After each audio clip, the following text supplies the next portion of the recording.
ప్రతి పనికి ఒక పాట ఉంది కదా, ప్రతి పాటకి ఒక పని ఉండాలిగా. ఆయన చెప్తూ కూడా ఒకసారి ఒక సభలో అన్నారు, నేను ఎప్పుడూ ఓడిపోవద్దురా అనలేదు, గెలుపు ఓటమి అన్నవి రెండు ఫినామినల్ కాదు అని ఎప్పుడో రాసిన పాటకి మళ్ళీ ఈ మధ్యలో కొండ పొలం అని ఒక సినిమా వచ్చింది, ఓ పాట ఉంటుందన్నమాట. తల వంచితే కనిపించేదేముంది, నిన్ను కడతీర్చే మన్ను, తల ఎత్తి చూస్తే కనిపిస్తుంది తన దాకా రమ్మను మిన్ను, కష్టాలు నష్టాలు ఎన్నొచ్చినా కన్నీటిపై వంతెన కట్టు అన్నారు. ఎవరో ఒకరు వచ్చి పక్కన భుజం మీద చెయ్యేసి, పర్లేదురా ఏం కాదు, ఉన్నాంలే చూసుకుందాం, ఎవరూ చెప్పనప్పుడు ఆయన పాట వచ్చి చెప్తుంది. అసలు సిరివెన్నెల గారి సాహిత్యంలోని పాజిటివిటీ ఎంత గొప్పది అని ఎక్స్ప్లెయిన్ చేసేలాగా ఒక పుస్తకం రాద్దాము అని. ఈ అమృతం అంటే నాకు సీతారామ శాస్త్రి గారి సాహిత్యానికి కూడా కొంత పనిచేశాను కాబట్టి, ఒరే ఆంజనేయులు అని ఒకరు చెప్తే చాలు, పొద్దున్నే అద్దంలో నీ ముఖమే కనపడిందేమో అనుకుంటూ నిదరోతే డాక్టర్ ఫీజ్ మిగులుతుందేమో. బికాజ్ నేను మాట్లాడుతుంది సిరివెన్నెల సీతారామ శాస్త్రి అన్న గొప్ప విషయం గురించి. మీకేముందండి మాట్లాడడానికి మా వెధవ జీవితం తప్ప అని. ఇప్పుడు హోమియోపతి అనేది మన జెనెటిక్ కన్వెన్షనల్ ట్రీట్మెంట్ అని కూడా చేస్తారు. అసలు ఏంటంటే అసలు జెనెటిక్ కన్వెన్షనల్ ట్రీట్మెంట్ అంటే ఏంటి? కంట్లో ఉన్న ఒక చిన్న పొరకి కూడా ఎక్స్పర్ట్స్ ఉన్నారు. ఈ మధ్య కాలంలో మీరు మన హైదరాబాద్ లో చూస్తే కూడా చాలా మీటింగ్స్ ఇంటిగ్రేటెడ్ మెడిసిన్ మీద జరుగుతున్నాయి. రాత్రి నిద్ర పట్టట్లేదు అంటున్నారు కదా, దానికి కారణం చెప్తే మీరు ఆశ్చర్యపోతారు. మీరు కలిసిన తర్వాత మీకు తలనొప్పి అని ఇచ్చిన మందు మీకు ఇప్పుడు మాత్రమే పనిచేసే మందు.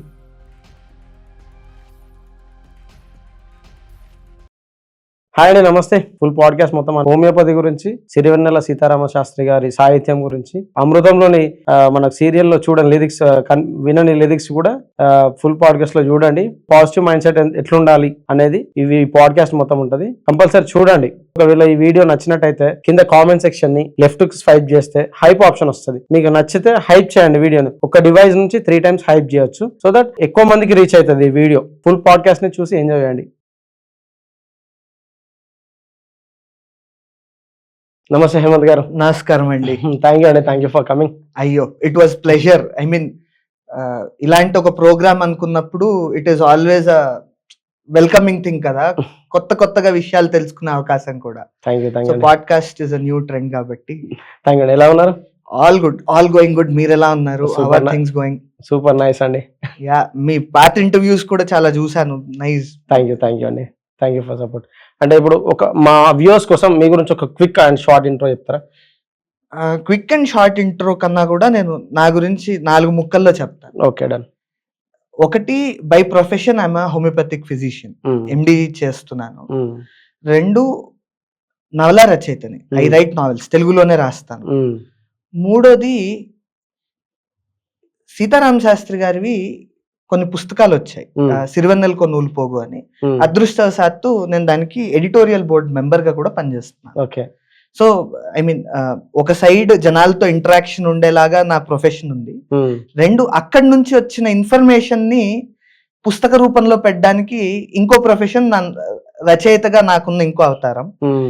రాసిన దాన్ని సరిగ్గా ఎడిట్ చేసుకోగలగడానికి ఇంకో ప్రొఫెషన్, ఎడిటోరియల్ టీమ్ లో ఉండడం వల్ల ఐ మీన్ జనాలతో ఉండడం, వాళ్ళ దగ్గర నుంచి నేర్చుకోవటం, దాన్ని తద్వారా లేటర్ పార్ట్ లో ఎడిట్ చేసుకోవడం, 3 విషయాలు కూడా ఇంటర్లింక్డ్ అయ్యి నా ప్రొఫెషన్స్ ఉన్నాయన్నమాట. సో జోడు నౌకల సవారీ లాగా కాకుండా ప్రతిదానికి ఒక ఇంటర్ కనెక్షన్, ఒక లింక్ ఉంది. అంటే మా ఛానల్లో ఫస్ట్ టైం ఒక మల్టీ ప్రొఫెషనల్ తో పాడ్కాస్ట్ చేయడం అదృష్టం అండి. ఐ మీన్ చాలా మంది సరదాగా అంటూ ఉంటారు అనమాట, దోబికా కుత్తా నా ఘాట్ కా నా ఘర్ కా అని. కానీ అలా కాదు అని ప్రూవ్ చేద్దాము అన్నదే నా ప్రయాణం. ఓకే.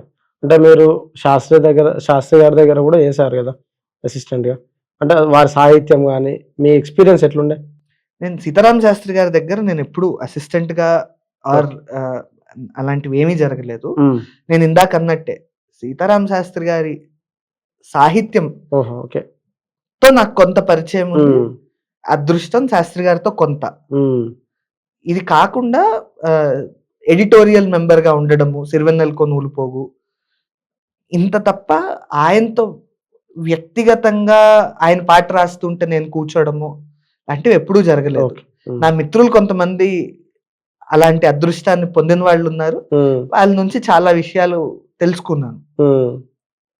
అంటే వారి వారి సాహిత్యం గురించి కొంచెం మాతో చెప్పగలుగుతారా? ఎట్లుంటది సీతారామ మీకున్న అనుభవం? సీతారామ శాస్త్రి గారి సాహిత్యం ఎవరైనా చదవాలండి. ఉమ్. ఎందుకు చదవాలి అంటే మనిషిని మనిషిగా గౌరవించగలిగేంత గొప్ప ఆలోచనలు మీకు తెలియకుండా మీలో నాటేస్తారు ఆయన. ఉమ్. సాహిత్యానికి ఉన్న గొప్పతనమే అది. ఉమ్. కవిత్వము, గేయము ఇవన్నీ కూడా మనం ఈవెన్ సినిమా పాటలు కానీ మనం రెగ్యులర్గా పాడుకుంటూ ఉంటాం. ఉమ్. మీరు ఇప్పటికీ మనం ఇప్పటికీ కూడా సరదాగా కష్టం వచ్చినా ఏదన్నా వచ్చినా మనం జనరలీ అంటాం ఏ పని చేస్తున్నా ప్రతి పనికి ఒక పాట ఉంటుంది అని. ఉమ్. నా మిత్రులు కిరణ్ చక్రవర్తుల అని ఒకరు ఉన్నారు. ఉమ్. ఆయన గేయ రచయిత, అది కాకుండా ఇంజనీరింగ్ కాలేజ్లో అసోసియేట్ ప్రొఫెసర్. ఓకే. ఆయన పిల్లలతో ఇంటరాక్ట్ అవుతూ ఉంటారు. ఈ జనరేషన్ ఐడియాలజీస్ ని చూస్తూ ఉంటారు కదా. ఉమ్. ఆయన ఒకసారి సడన్ గా మేము మాట్లాడుతుంటే ఒక మాట అన్నారు. అది ఆన్ రికార్డ్ ఉందో లేదో నాకు ఓకే, తెలియదు. చెప్పండి. నేను ఒక ఆర్టికల్ రాస్తే దాంట్లో కూడా మెన్షన్ చేశాను. చెప్పండి. ప్రతి పనికి ఒక పాట ఉంది కదా. ఉమ్. ప్రతి పాటకి ఒక పని ఉండాలిగా. ఓకే. ఇప్పుడు ఉమ్. ఉమ్. వడ్లు దంచుతున్నాము, ఉమ్. ఒక పాట ఉంది. అవును. కోత కోస్తున్నాము, ఒక పాట ఉంది. ఉమ్. కానీ అలా పాడుకున్న ప్రతి పాటకి ఒక పని ఉండాలిగా. ఉమ్. అలా మెజారిటీ ఆఫ్ ద సాంగ్స్ కి ఒక పని ఉమ్. ఏర్పాటు చేసిన ఒక మంచి రచయిత ఈ కాలంలో మేము చూసి మేము ఇంటరాక్ట్ అయిన రచయిత సిరివెన్నెల సీతారామ శాస్త్రి గారు. ఉమ్. ఎలా చూడొచ్చు అంటే మీరు ఎప్పుడో పాత పాటలు తీసుకున్నా వెన్నెల దీపం కొందరిదా అడవిని సైతం వెలుగు కదా. ఉమ్. మామూలుగా ఏమంటాం అడవి కాచిన వెన్నెల అంటే దేనికి పనికిరాదంటాం. ఉమ్. ఆయన చూసే దృక్కోణం అలాంటిది. వెన్నెల దీపం కొందరిదా, వెన్నెల మీకు మాత్రమే మీ ఇంట్లో వచ్చి మాత్రం వెలుగుతుందా, అడవిని కూడా వెలిగిస్తుంది. ఉమ్. సో దాని పని అది చేసుకుంటూ వెళ్తుంది ఉమ్. అన్న దగ్గర నుంచి ఇంకా కొంచెం కష్టం వచ్చింది అనుకో, ఎప్పుడూ ఒప్పుకోవద్దురా ఓటమి ఉమ్. అన్న పాట రాశారు. ఉమ్. ఆయన చెప్తూ కూడా ఒకసారి ఒక సభలో అన్నారు, ఓకే. నేను ఎప్పుడూ ఓడిపోవద్దురా అనలేదు, ఉమ్. నువ్వు ఓడిపోతావు. గెలుపు ఓటమి అన్నవి రెండు ఫినామినల్ కాదు, ఉమ్. దాన్ని ఎప్పుడు అలా చూడకండి. ఎప్పుడు ఒప్పుకోవద్దురా ఓటమి.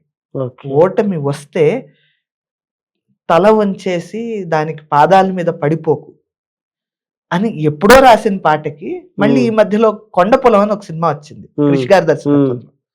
దాంట్లో ఓ పాట ఉంటుంది అనమాట, ఎత్తు తల ఎత్తు, తల వంచితే కనిపించేదేముంది నిన్ను కడతీర్చే మన్ను, ఉమ్. తల ఎత్తి చూస్తే కనిపిస్తుంది తన దాకా రమ్మను మిన్ను. ఎత్తు తల ఎత్తు అని రాశారు ఉమ్. ఆయన. ఇలాంటి పాటలు కొన్ని వందలు రాశారు. ఉమ్. కష్టాలు నష్టాలు ఎన్నొచ్చినా కన్నీటిపై వంతెన కట్టు అన్నారు శ్రీ ఆంజనేయంలో. సో ఇలాంటి పాటలు ఎంత ఉత్తేజాన్ని ఇస్తాయంటే, కొన్నిసార్లు ఏమవుతుందంటే మనం కష్టంలో ఉన్నప్పుడు ఎవరో ఒకరు వచ్చి పక్కన భుజం మీద చెయ్యేసి పర్లేదురా ఏం కాదు ఉన్నాంలే చూసుకుందాం ఉమ్. అని మీకు చెప్పగలిగితే ఎంత బాగుంటుంది, అవును. భరోసా ఉంటుంది. అవునండి. ఎవరూ చెప్పనప్పుడు ఆయన పాట వచ్చి చెప్తుంది. ఉమ్. ఆయన పక్కన నిలబడి ఏం పర్లేదురా చూసుకుందాం. ఉమ్. మీరు సీతారామం సినిమా చూస్తే ఉమ్. దాంట్లో ఈ కానున్న కళ్యాణం అని ఒక పాట ఉంటుంది. ఉమ్. మీరు స్టోరీ అంతా చూస్తే అబ్బాయి ఆర్ఫన్, ఓకే. అబ్బాయికి ఎవరు ఉండరు. ఉమ్.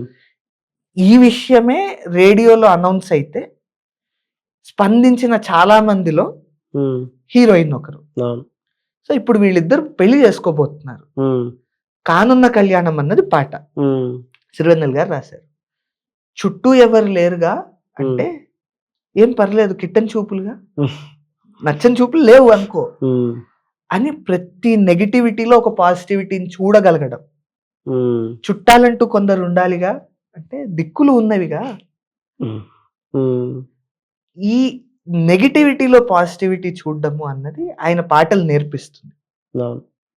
సారీ, అలానే ఇంకో సినిమా ఉంది మీకు, లిటిల్ సోల్జర్స్ అనే సినిమా ఐడియా ఉంటే, ఉమ్. బాలాదిత్య గారు అండ్ ఇంకో చిన్న పాప ఉంటారు, డాక్టర్ గురువారెడ్డి గారి కూతురు. సో ఆ సినిమాలో అంటారు, సరేలే ఊరుకో, పరేషాన్ ఎందుకో, చలేసే ఊర్లో జనాలే ఉండరా. ఇప్పుడు ఆలోచించండి, మీరు హిమాలయాలకు వెళ్తారు, వారం రోజులు ఉంటే భలే ఉంటుంది, నెల రోజులు ఉంటే కొంచెం కష్టం, ఇబ్బంది అనిపిస్తుంది, స్టార్ట్ అవుతుంది ఇబ్బంది. 6 నెలలు ఉంటే కొంచెం మెల్లగా అలవాటు అవుతుంది. సంవత్సరం ఉన్న తర్వాత అబ్బా మనం ఎప్పుడెప్పుడు వెళ్ళిపోదాం మన ఊరికి అన్న జోన్ ఉంటుంది. అక్కడ కష్టాలు మనకు తెలియడం మొదలు పెడతాయి. కానీ అలాంటి ప్రదేశాల్లో జనాలు ఉండట్లేదా? ఉంటున్నారు. అక్కడ స్థిర నివాసం చేసుకొని మరీ ఉంటున్నారే. అలాంటి జనాలు ఎందుకున్నారు? కష్టాలు నష్టాలు కాదు, ఉన్న చోట కూడా మనం చిరునవ్వులు చిగురించగలగాలి. నా ఫ్రెండ్ ఒకరు స్విట్జర్లాండ్ లో ఉంటారు. ఆవిడతో నేను ఒకసారి సరదాగా మెసేజ్ చేసి, ఎంత అదృష్టవంతులండి స్విట్జర్లాండ్ లో ఉన్నారని. ఆవిడ అన్నారు, అవునండి, దూరంగా చూడడానికి బాగుంటుంది, ఒక్కసారి స్నో ఫాల్ అయిన తర్వాత కొంచెం అది కరగడం మొదలైతే రోడ్లంతా కూడా బురదగా ఎంత దారుణంగా ఉంటుందో తెలుసా. మీరు జేబులో నుంచి టప్పుని ఫోన్ తీసి వాడేస్తారు. నాకంత అదృష్టం ఎక్కడిది, గ్లౌజ్ వేసుకుంటే గానీ వెళ్ళలేము, మా కష్టాలు మీకేం తెలుసండి అని ఆ సినిమాలో క్లైమాక్స్ లో శ్రీనివాస అవసరాల గారు అన్న డైలాగ్ లాగా ఉంటుంది. నా డబ్బున్న కష్టాలు మీకేం తెలుసండి. సో అలాంటి వాటి మీద కూడా ఆరామ్సే ఆయన ఒక తాత్వికతను, ఒక ఫిలాసఫీని మనలో తెలియకుండా ఇన్కల్కేట్ చేయగలిగిన వ్యక్తి. ఇప్పటికీ ఎందరికో అమృతం అన్నది ఈవెన్ పబ్బుల్లోకి వెళ్తే పాడుతున్నారండి. ఒరే ఆంజనేయులు అని ఒకరు చెప్తే చాలు ఎంతమంది అందుకుంటున్నారు, ఎంత ఆనందంగా ఉంటుందో. ఈ అమృతం అంటే నాకు పక్కన సీతారామ శాస్త్రి గారి సాహిత్యానికి కూడా కొంత పనిచేశాను కాబట్టి ఇది పుస్తకంలో ఉంది. ఆయన ఆలోచన శైలి మీరు అడిగిన ఎలా ఇన్ఫ్లుయెన్స్ అవుతారు అన్నది ఇది చెప్పండి. డైలీ సీరియల్లో లేదు, ఎక్స్ట్రా స్ట్రాంజర్స్ బుక్ లో ఉంది. To be not to be తో తెగ బెంబేలు పడిపోకు తంబి, టుడే సాలరీలో 10 రూపీస్ లెక్క కౌంటు తప్పి, చెడ ఫీల్ అవుతూ తల పీక్కుంటే లాభం ఉంటుందా, అది ఫీవర్ తెచ్చి తీసుకుపోదా ఓ 100, పొద్దున్నే అద్దంలో నీ ముఖమే కనపడిందేమో, అనుకుంటూ నిదరోతే డాక్టర్ ఫీజ్ మిగులుతుందేమో అని రాశారు. ఇది చూస్తే నాకు ఎందుకు ముచ్చటేస్తుందో చెప్తాను. చెప్పండి. ఇటా అట ఇది చెయ్యాలా వద్దా అని ఫీల్ అయిపోతూ ఉండడం ఒకటి. ఎప్పుడూ కూడా ఇది చెయ్యాలా వద్దా, చెయ్యాలా మానాలా అన్నది మనలో రెగ్యులర్ గా ఉండే నిరంతరమైన ఒక సంఘర్షణ. అది ఒక సైడ్. రెండో సైడ్ ఒక శాలరీలో ఓ 10 రూపాయలు, 100 రూపాయలు, 200 తగ్గాయి. అబ్బా తగ్గిపోయింది అని గింజేసుకుంటూ దాని గురించి బాధపడిపోయి మనం బిగ్గర్ పిక్చర్ లో ఏం మిస్ అవుతున్నాము అంటే, మనకు శాలరీ వచ్చింది, ఓకే, 100 రూపాయలు తక్కువతో అయినా వచ్చింది, దాని తర్వాత మనకి ఢోకా లేదు ఈ అమౌంట్ తో. పోయిన దాని గురించి ఆలోచిస్తూ ఉన్నదాని విలువ మర్చిపోతున్నాం మనం. అంతే కదా. స్టీఫెన్ ఆర్ కోవే అనుకుంటా ఒక రచయిత పర్సనాలిటీ డెవలప్మెంట్స్ బుక్ రాస్తూ, look what is not at a distance కాదు, don't look at something at a distance but look what is at your hand. నీ చేతిలో ఏముందో చూడు, ఎక్కడో దూరంగా మన దగ్గర ఏం లేదో అదెందుకు చూస్తావు అని. మనకి జనరల్ గా అలవాటు ఏంటంటే, మన చేతిలో ఉన్న దానికన్నా కూడా పచ్చిగానే పక్కన వాడి చేతిలో ఏముందో చూడడం అలవాటు. సో ఇలాంటి వాటి మీద ఆయన చురకేస్తూ, ఇంకా అద్భుతమైన చురక నాకు తెలిసి, పొద్దున్నే లేచి మనం ఏమంటాం, ఈ రోజు ఎవడి మొహం చూసాము కానీ రోజు బాగాలేదురా. ఆయన చూడండి, హైట్స్ ఆఫ్ పాజిటివిటీ అక్కడ నీ మొహమే కనిపించింది అర్థంలో. అలా ఎందుకు అనుకోలేవు? అవసరం ఉండదు. ఎగ్జాక్ట్లీ. అండ్ నేను అదే ఇన్స్పిరేషన్ గా నా నవల్లో ఒక డైలాగ్ రాస్తూ, నా కష్టానికో నా బాధకో కారణం నేనే అవ్వాలి, ఇంకోరు అవ్వకూడదు, అవ్వనివ్వను. సూపర్. అంతే, నేనే. Good or bad, it is because of me. So ఇలాంటి ఒక ఐడియాలజీని ఒక చిన్న డైలీ సీరియల్లో రోజు వింటారు కదా మీరు. మనం రోజు వినడం వల్ల ఎంతో కొంత సబ్ కాన్షియస్ గా రిజిస్టర్ అవుతుంది. అలా రిజిస్టర్ అయ్యే బాగుపడిన వాళ్ళే కదా ఇప్పటికీ ఆ పాటని పాడుతున్నారు. బాగుపడుతున్నారు అన్నది కూడా నేనేమంటాను అంటే, దాని నుంచి ఇన్స్పిరేషన్ పొంది వాళ్ళు ఇలా మార్చుకోవచ్చు మనల్ని అని వాళ్ళకి వాళ్ళు రియలైజ్ అయ్యారు. కాబట్టి అంటే మనలో ఎట్లా పాజిటివిటీని ఎలా ఇన్కల్కేట్ చేసుకోవచ్చు, ప్రతి దాంట్లో ఎట్లా చూడాలి పాజిటివ్ గా, అంతే. ఇంకో సినిమాలో పాట లే పదా బ్రదర్ అని ఉంటుంది. నీకన్నా దీనులు ఎందరు లేరు, అనుకున్న వెంటనే ఎంత హుషారు. మనం ఎప్పుడు అనుకోం. మనం చిన్నప్పుడు నేను మారల్ సైన్స్ చదివేటప్పుడు అద్భుతమైన ఫోటో ఉండేది. నడుచుకుంటూ వెళ్ళేవాడంట, పక్కన సైకిల్ వాడిని చూసి అబ్బా సైకిల్ ఉంటే బాగుండరా, సైకిల్లో ఆగున్నాడు, పక్కన బైక్ చూసి అబ్బా నాకుంటే బాగుండు. ఆ బైక్ వాడు పక్కన స్పోర్ట్స్ బైక్, ఆ స్పోర్ట్స్ బైక్ పక్కన మామూలు మారుతి 800 కారు, 800 పక్కన బెంజ్ వాడు అలా పైకెత్తి అబ్బా నాకు చార్టెడ్ ఫ్లైట్ ఉంటే బాగుండేదిరా. ఆశకి హద్దు లేదు. కానీ ఒక్కసారి మీరు ఇలా తిరిగి మీరు రైట్ సైడ్ చూస్తున్నారు కదా, వీళ్ళందరూ లెఫ్ట్ లో ఉంటే లెఫ్ట్ లో తక్కువ ఉంది, రైట్ లో ఎక్కువ ఉంది. ఒకసారి తలదిప్పి అరే బైక్ కంటే నా దగ్గర కారు ఉంది, పర్లేదులే. నడుచుకుంటూ వెళ్ళేవాడు అలా తలదిప్పితే నడవడానికి కష్టపడేవాళ్ళు, ఇబ్బంది పడేవాళ్ళు ఎంతమంది లేరు. నేను నడవగలుగుతున్నా అని మనం ఉన్నదాంతో తృప్తి చెందుతూ కావాలి అంటే ఇంకో అడుగు వేయడానికి ప్రయత్నిద్దాం. కానీ ఉన్నదాంతో అసంతృప్తి చెందకుండా బతకగలగడం చాలా ఇంపార్టెంట్ కదా. ఇలాంటి ఎన్నో ఐడియాలజీస్ కి నాకు ఆయన సాహిత్యం మూలం. అందుకే నేను ఈసారి ఫిక్స్ అయింది ఏంటంటే, నేను రాయబోయే నెక్స్ట్ బుక్ ఆయన పాటల్లోని వ్యక్తిత్వ వికాస కోణము, దాని తర్వాత ఆయన పాటల్లో నుంచి నేను నేర్చుకున్నది ఏంటి, అసలు సిరివెన్నెల గారి సాహిత్యంలోని పాజిటివిటీ ఎంత గొప్పది అని ఎక్స్ప్లెయిన్ చేసేలాగా ఒక పుస్తకం రాద్దాము అని. ఇంకొన్ని రోజుల్లోనే అది కూడా రిలీజ్ అవుతుంది అని ఆశిస్తున్నాను.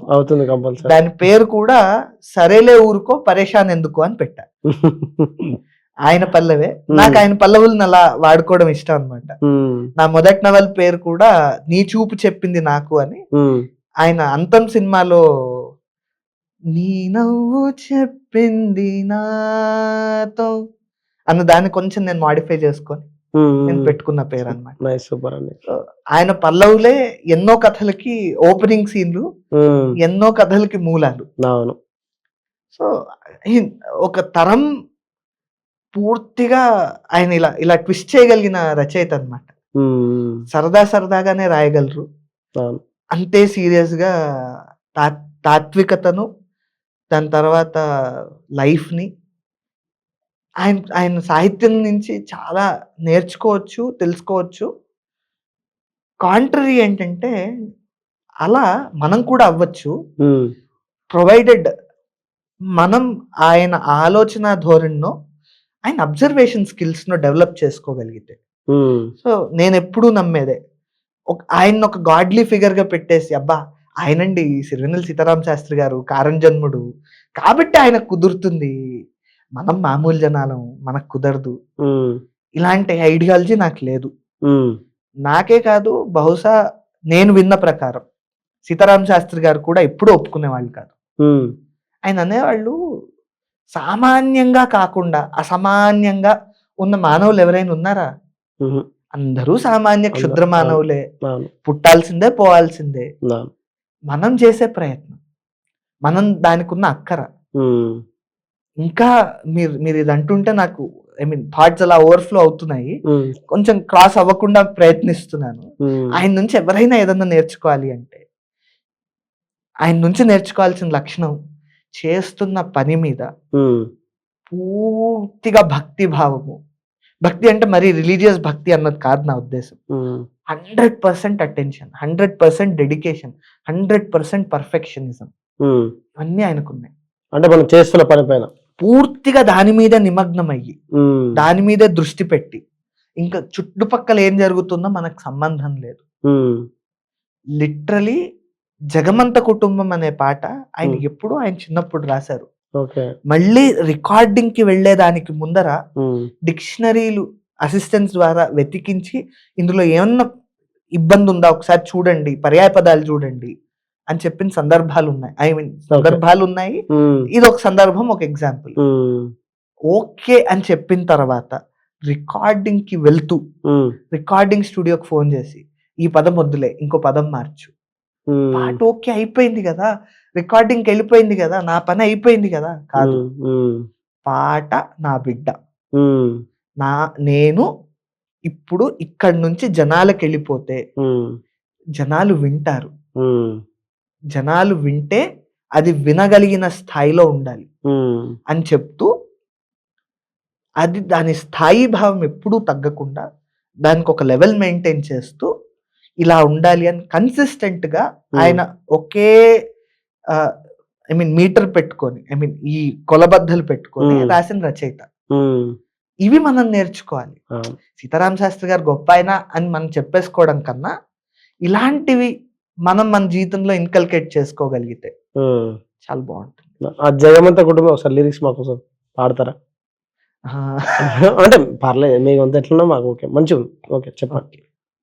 గాలి పల్లకీలోన తరలిన పాట పాప ఊరేగి వెడలే, గొంతు వాకిలిని మూసి మరలి తను మూగపోయిన గొంతు మిగిలే, నా హృదయమే నాలోగిలి, నా హృదయమే నా పాటకి తల్లి, నా హృదయమే నాకు వాలి, నా హృదయములో ఇది సినివాలి, జగమంత కుటుంబం నాది, ఏకాకి జీవితం నాది. ఒక రచయిత ఒక ఆలోచనని కన్న తర్వాత అలా గాలిపల్లకిలోన అలా ఒక పాపని అలా కని కన్యాదానం చేసి పంపించేస్తున్నారు. ఈ ఎక్స్ప్లెనేషన్ అంతా సీతారామ శాస్త్రి గారు ఇచ్చింది. ఇలా పంపించేసిన తర్వాత నేను ఒక్కడినేగా, నాలో పుట్టిన ఆలోచన వెళ్ళిపోయింది, నేను ఒక్కడినే, గొంతు వాకిల్ని మూసి మరలి మూగపోయి నా గుండె మిగిలే. అలాంటి గుండె మళ్ళీ ఏం చేస్తుంది, మళ్ళీ ఇంకో ఆలోచనకి, ఐ మీన్ అదే టైంలో మళ్ళీ ఇంకొక ఆలోచన పుడుతుంది కదా. ఆ గ్యాప్ ఉందా లేదా అంటే ఉంది, లేదు అని ఆయన దానికి సినీవాలి అంటే అమావాస్య నాడు కనిపించే చంద్రరేఖ. అమావాస్య నాడు చంద్రుడు ఉన్నాడంటే ఉన్నాడు, లేడా అంటే లేడు. సో ఇలాంటి చాలా గమ్మత్తుగా ఉంటాయి, అంత డెప్త్ గా వెళ్ళి చూడగలగాలి. ఆయన అదే అనేవారు కూడా, ఒక ఇంటర్వ్యూలోనే ఆయన ఎక్కడో అన్నారు ఇది, వినే ప్రతి ఒక్క ప్రేక్షకుడికి పాట పట్ల బాధ్యత ఉండాలి, ఖచ్చితంగా ఒక బాధ్యతగా ఆ పాట వినాలి, లేదంటే మనం చాలా పాటలు మిస్ అయిపోతాం. ఎలా ఉంటాయంటే మనం విన్నప్పటికీ, శ్రద్ధగా విన్నప్పటికీ తేడా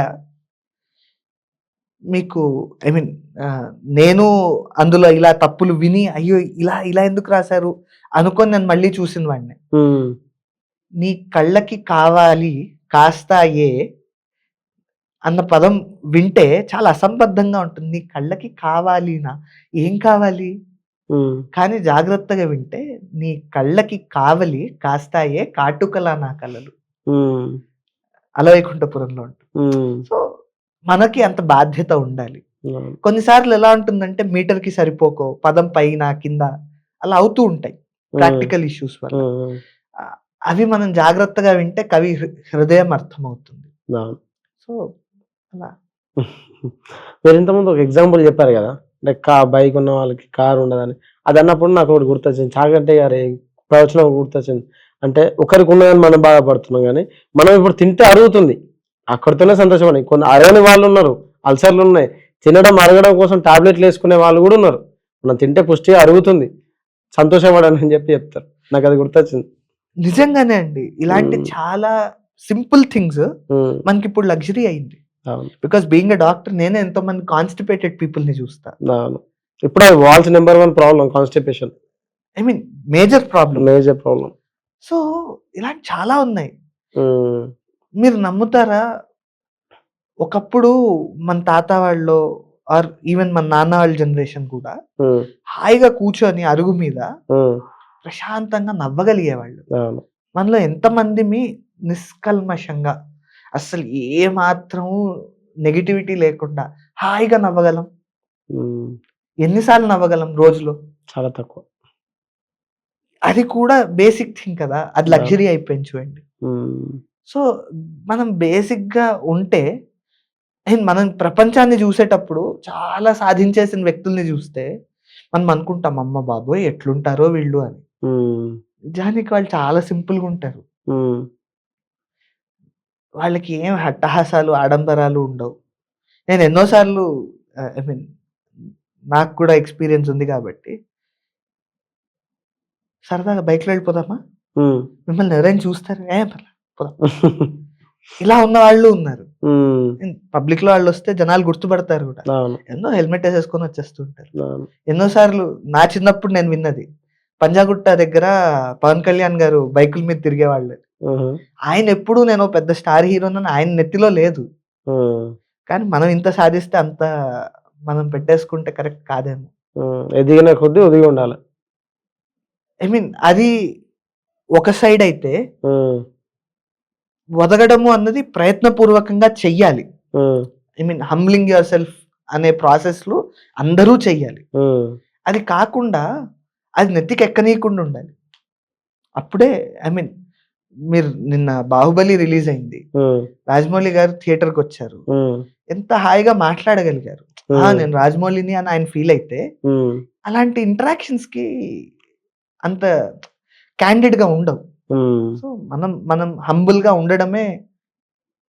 అలా అని చెప్పి ఏదో మన వెన్నుముకని ఫ్రిడ్జ్‌లో పెట్టేసో, ఇంట్లో పెట్టేసో తిరగనక్కర్లేదు. అంత మాత్రాన బేసిక్ అండి. మీరు మనిషి, నేను మనిషి కదా! అవును. ఇద్దరం ఈక్వల్‌గా ఒకరినొకరు పరస్పరం గౌరవించుకుంటే తప్పేంటి? కనపడే వెన్నెన్ని కెరటాలు కలగలిపి సముద్రం అంటారు. మనిషి కూడా అలాంటి సంద్రాన కెరటమే కదా! అలాంటి కెరటము ఆర్ ఐ మీన్ ఇండివిడ్యువల్స్ అలాంటి ఒక కెరటానికి ఒక సింబల్స్ అయితే కలగలిపిన తర్వాత మనిషి అంటే ఎవరు పలకం ఏంటి అని గాయన్ సినిమాలో సీతారామ శాస్త్రి గారు రాశారు. చక్రం సినిమాలో మీరు జగమంత్ కుటుంబం అంటే 1, 2 అంటూ విడిగా లెక్కెడితే 9 గుమ్మం దాటవు ఎప్పుడు అంకెలు ఎన్నంటే పక్కన నిలబెడుతూ కలుపుకు పోతుంటే లెక్కలకైనా అందవు సంఖ్యలు అని ఆయన చెప్పారు. ఇదంతా కలిపితే మనిషితత్వం కదా! నేను నువ్వు అని ఎప్పుడు దాకా అయితే అనుకుంటామో అప్పటిదాకా మనకి ఇష్యూస్ లేదు. మనము అంటే కలిసి నేను మీ కష్టంలో పాలు పంచుకోవచ్చు, మీరు నా కష్టంలో పాలు పంచుకోవచ్చు. అప్పుడు కదా మనము మనిషి అన్న ఒక ఉనికికి మనం ఒక సార్థక్యాన్ని చేకూర్చిన వాళ్ళము. నేను అనేది ఐసెంట్రిక్ అయిపోతే అది కొంచెం ఇబ్బంది అవుతుంది.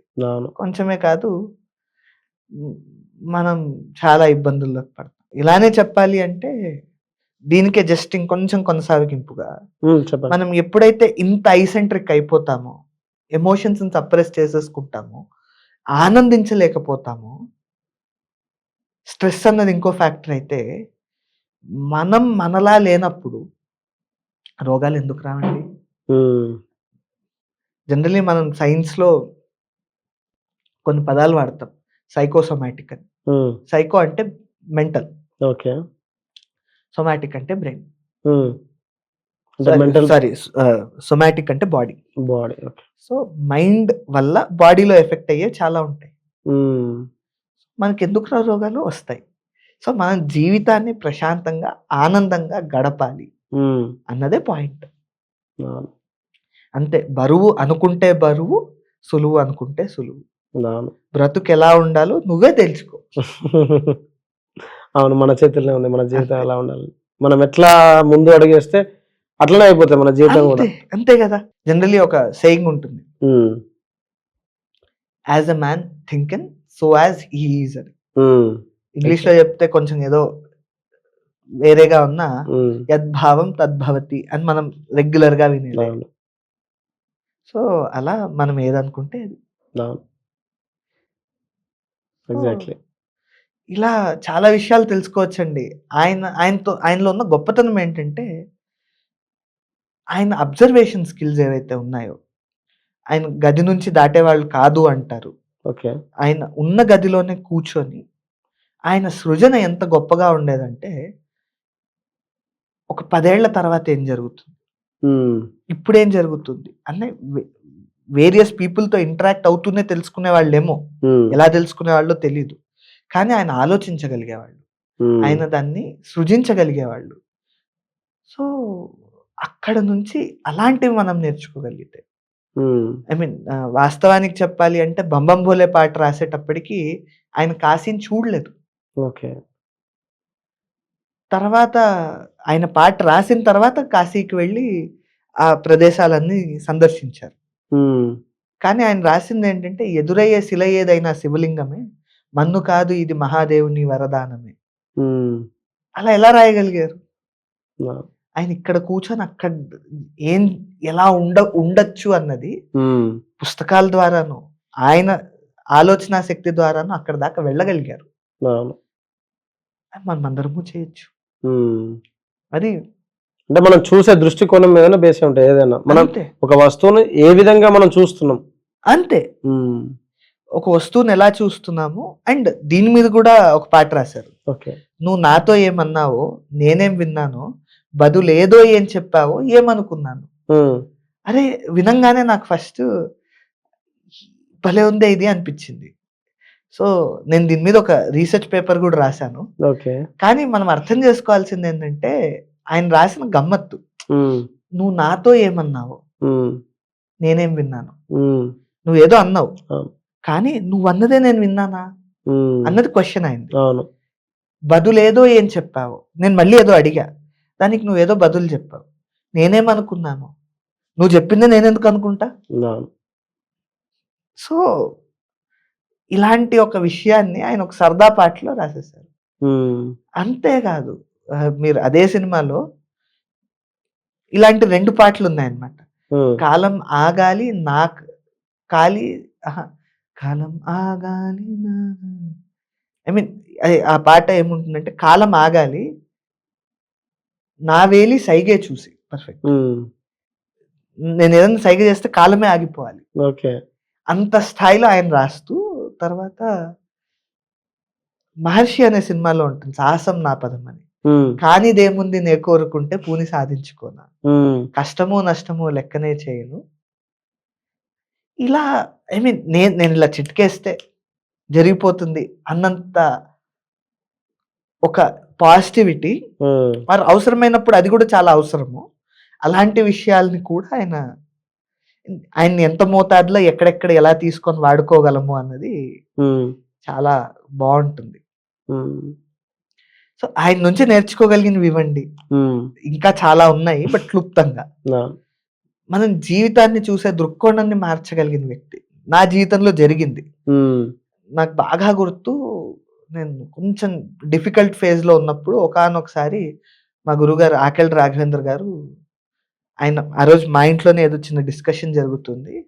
ఆయన రా నేను పిలుచుకెళ్తాను సీతారామ శాస్త్రి గారి దగ్గరికి ఈరోజు బయట సభ హ్మ్. జరుగుతుంది. మామూలుగా అయితే ఎగిరి గంతేసి "ఆ! నేనొచ్చేస్తానండి" అనాలి. ఆ రోజు రివర్స్. "నేను రానండి ఈరోజు ఓపిక లేదు నాకు. పొద్దున ఎక్కడో బయటికెళ్ళేసి." ఓకే. "నాకు ఓపిక లేదండి" అని. ఆయన బలవంతంగా తన కారులో నన్ను తీసుకెళ్ళి త్యాగరాయ గాన సభకి హ్మ్. ఆయన పక్కన కూర్చోబెట్టారు. ఓకే. ఏం మాట్లాడాను నాకేం గుర్తులేదు. హ్మ్. పావుగంట మాత్రం ఖచ్చితంగా మా మా ఇద్దరి మధ్యన ఇంటరాక్షన్ జరిగింది. హ్మ్. నేను చాలా తక్కువ మాట్లాడాను. నా డీటెయిల్స్ ఏవో కొంత అడిగారు. ఆయన ఎక్కువ ఏదో డిస్కషన్ జరిగింది. మా ఇద్దరి మధ్య జరిగిన ఏకైక కన్వర్జేషన్ అది. హ్మ్.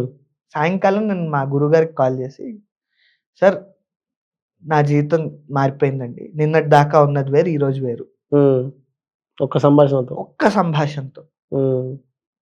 అది నన్ను ఎంతలా తీర్చిదిద్దిందంటే, ఇంక దాని తర్వాత నా అచీవ్‌మెంట్స్ అనండి, నా గ్రోత్, నా గ్రాఫ్ అడుగడుగునా ఆయన ప్రమేయం ఉంది. ఓకే. తర్వాత కొన్ని సందర్భాల్లో ఎక్కడైనా బయట సభల్లో కలిసినప్పుడు కలవడమే తప్ప మాట్లాడేంత సాహసం చేయలేదు నేను. ఓకే. సో, అలాంటి ఒక వ్యక్తి ఆయన. హ్మ్. అంటే కలవటం మాత్రం చేత నా జీవితం మారిపోయింది అంటే, ఆయనతో ఇంకొంచెం కాలం నాకు అవకాశం ఉండింటే ఎంత బాగుండేది. ఐ మీన్ ఆ వెళ్తుంటుంది. కానీ మళ్ళీ ఇలా ఏదనిపించినా ఒక జానర్‌కి ఆయన పాటుంటుంది. నిండు నూరేళ్ల పాటు ప్రతిరోజు ఏదో లోటు, ఆ లోటే లేకుంటే మదిలో రేపటికేది చోటు. సో, అలా ఆ లోటు ఉంటుంది. అదే రేపటికి మార్గదర్శి. ఐ మీన్ రేపటికి కారణం అదే. ఈ లోటుని తీర్చుకోవడం కోసమే రేపు నాకు ఇంకోరు ఎవరైనా ఆ లోటు తీరుస్తారేమో అని వెతుకులాట ఉంటుంది కాబట్టి. అలా మీరు జానరా చెప్పండి. దానికి ఆయన పాట ఉంటుంది. సాహిత్యం తెలుసుకుంటే చాలు. మొన్న ఎక్కడో ఒక చిన్న పెళ్ళికెళ్ళా. ఆఫ్ ద టాపిక్ అయినా. సరదాగా నేను మా మెడికల్ ఫీల్డ్ లో నాకు గురువు డాక్టర్ శ్రీకాంత్ గారు ఆయన ఉన్నాం. సరదాగా కూర్చొని ఎవరో పక్క నుంచి ఏదో మాట్లాడుతూ అన్నారనమాట. ఈ మధ్య కాలంలో అమ్మాయిలు సిగ్గుపడ్డం మానేశారు. నేను తప్పున అంతటి మహానేరమేం చేశాం ఎందుకు తలంచాలట అని అమితుమిలో ఆయన రాసిన పాట. టక్కున ఆయన తిరిగి అరే ఏ సిచ్యువేషన్ కైనా ఒక పాట ఉంటుందా అంటే నేను ముందు చెప్పిన మాటను దీనికి ఇక్కడ కనెక్ట్ చేస్తా.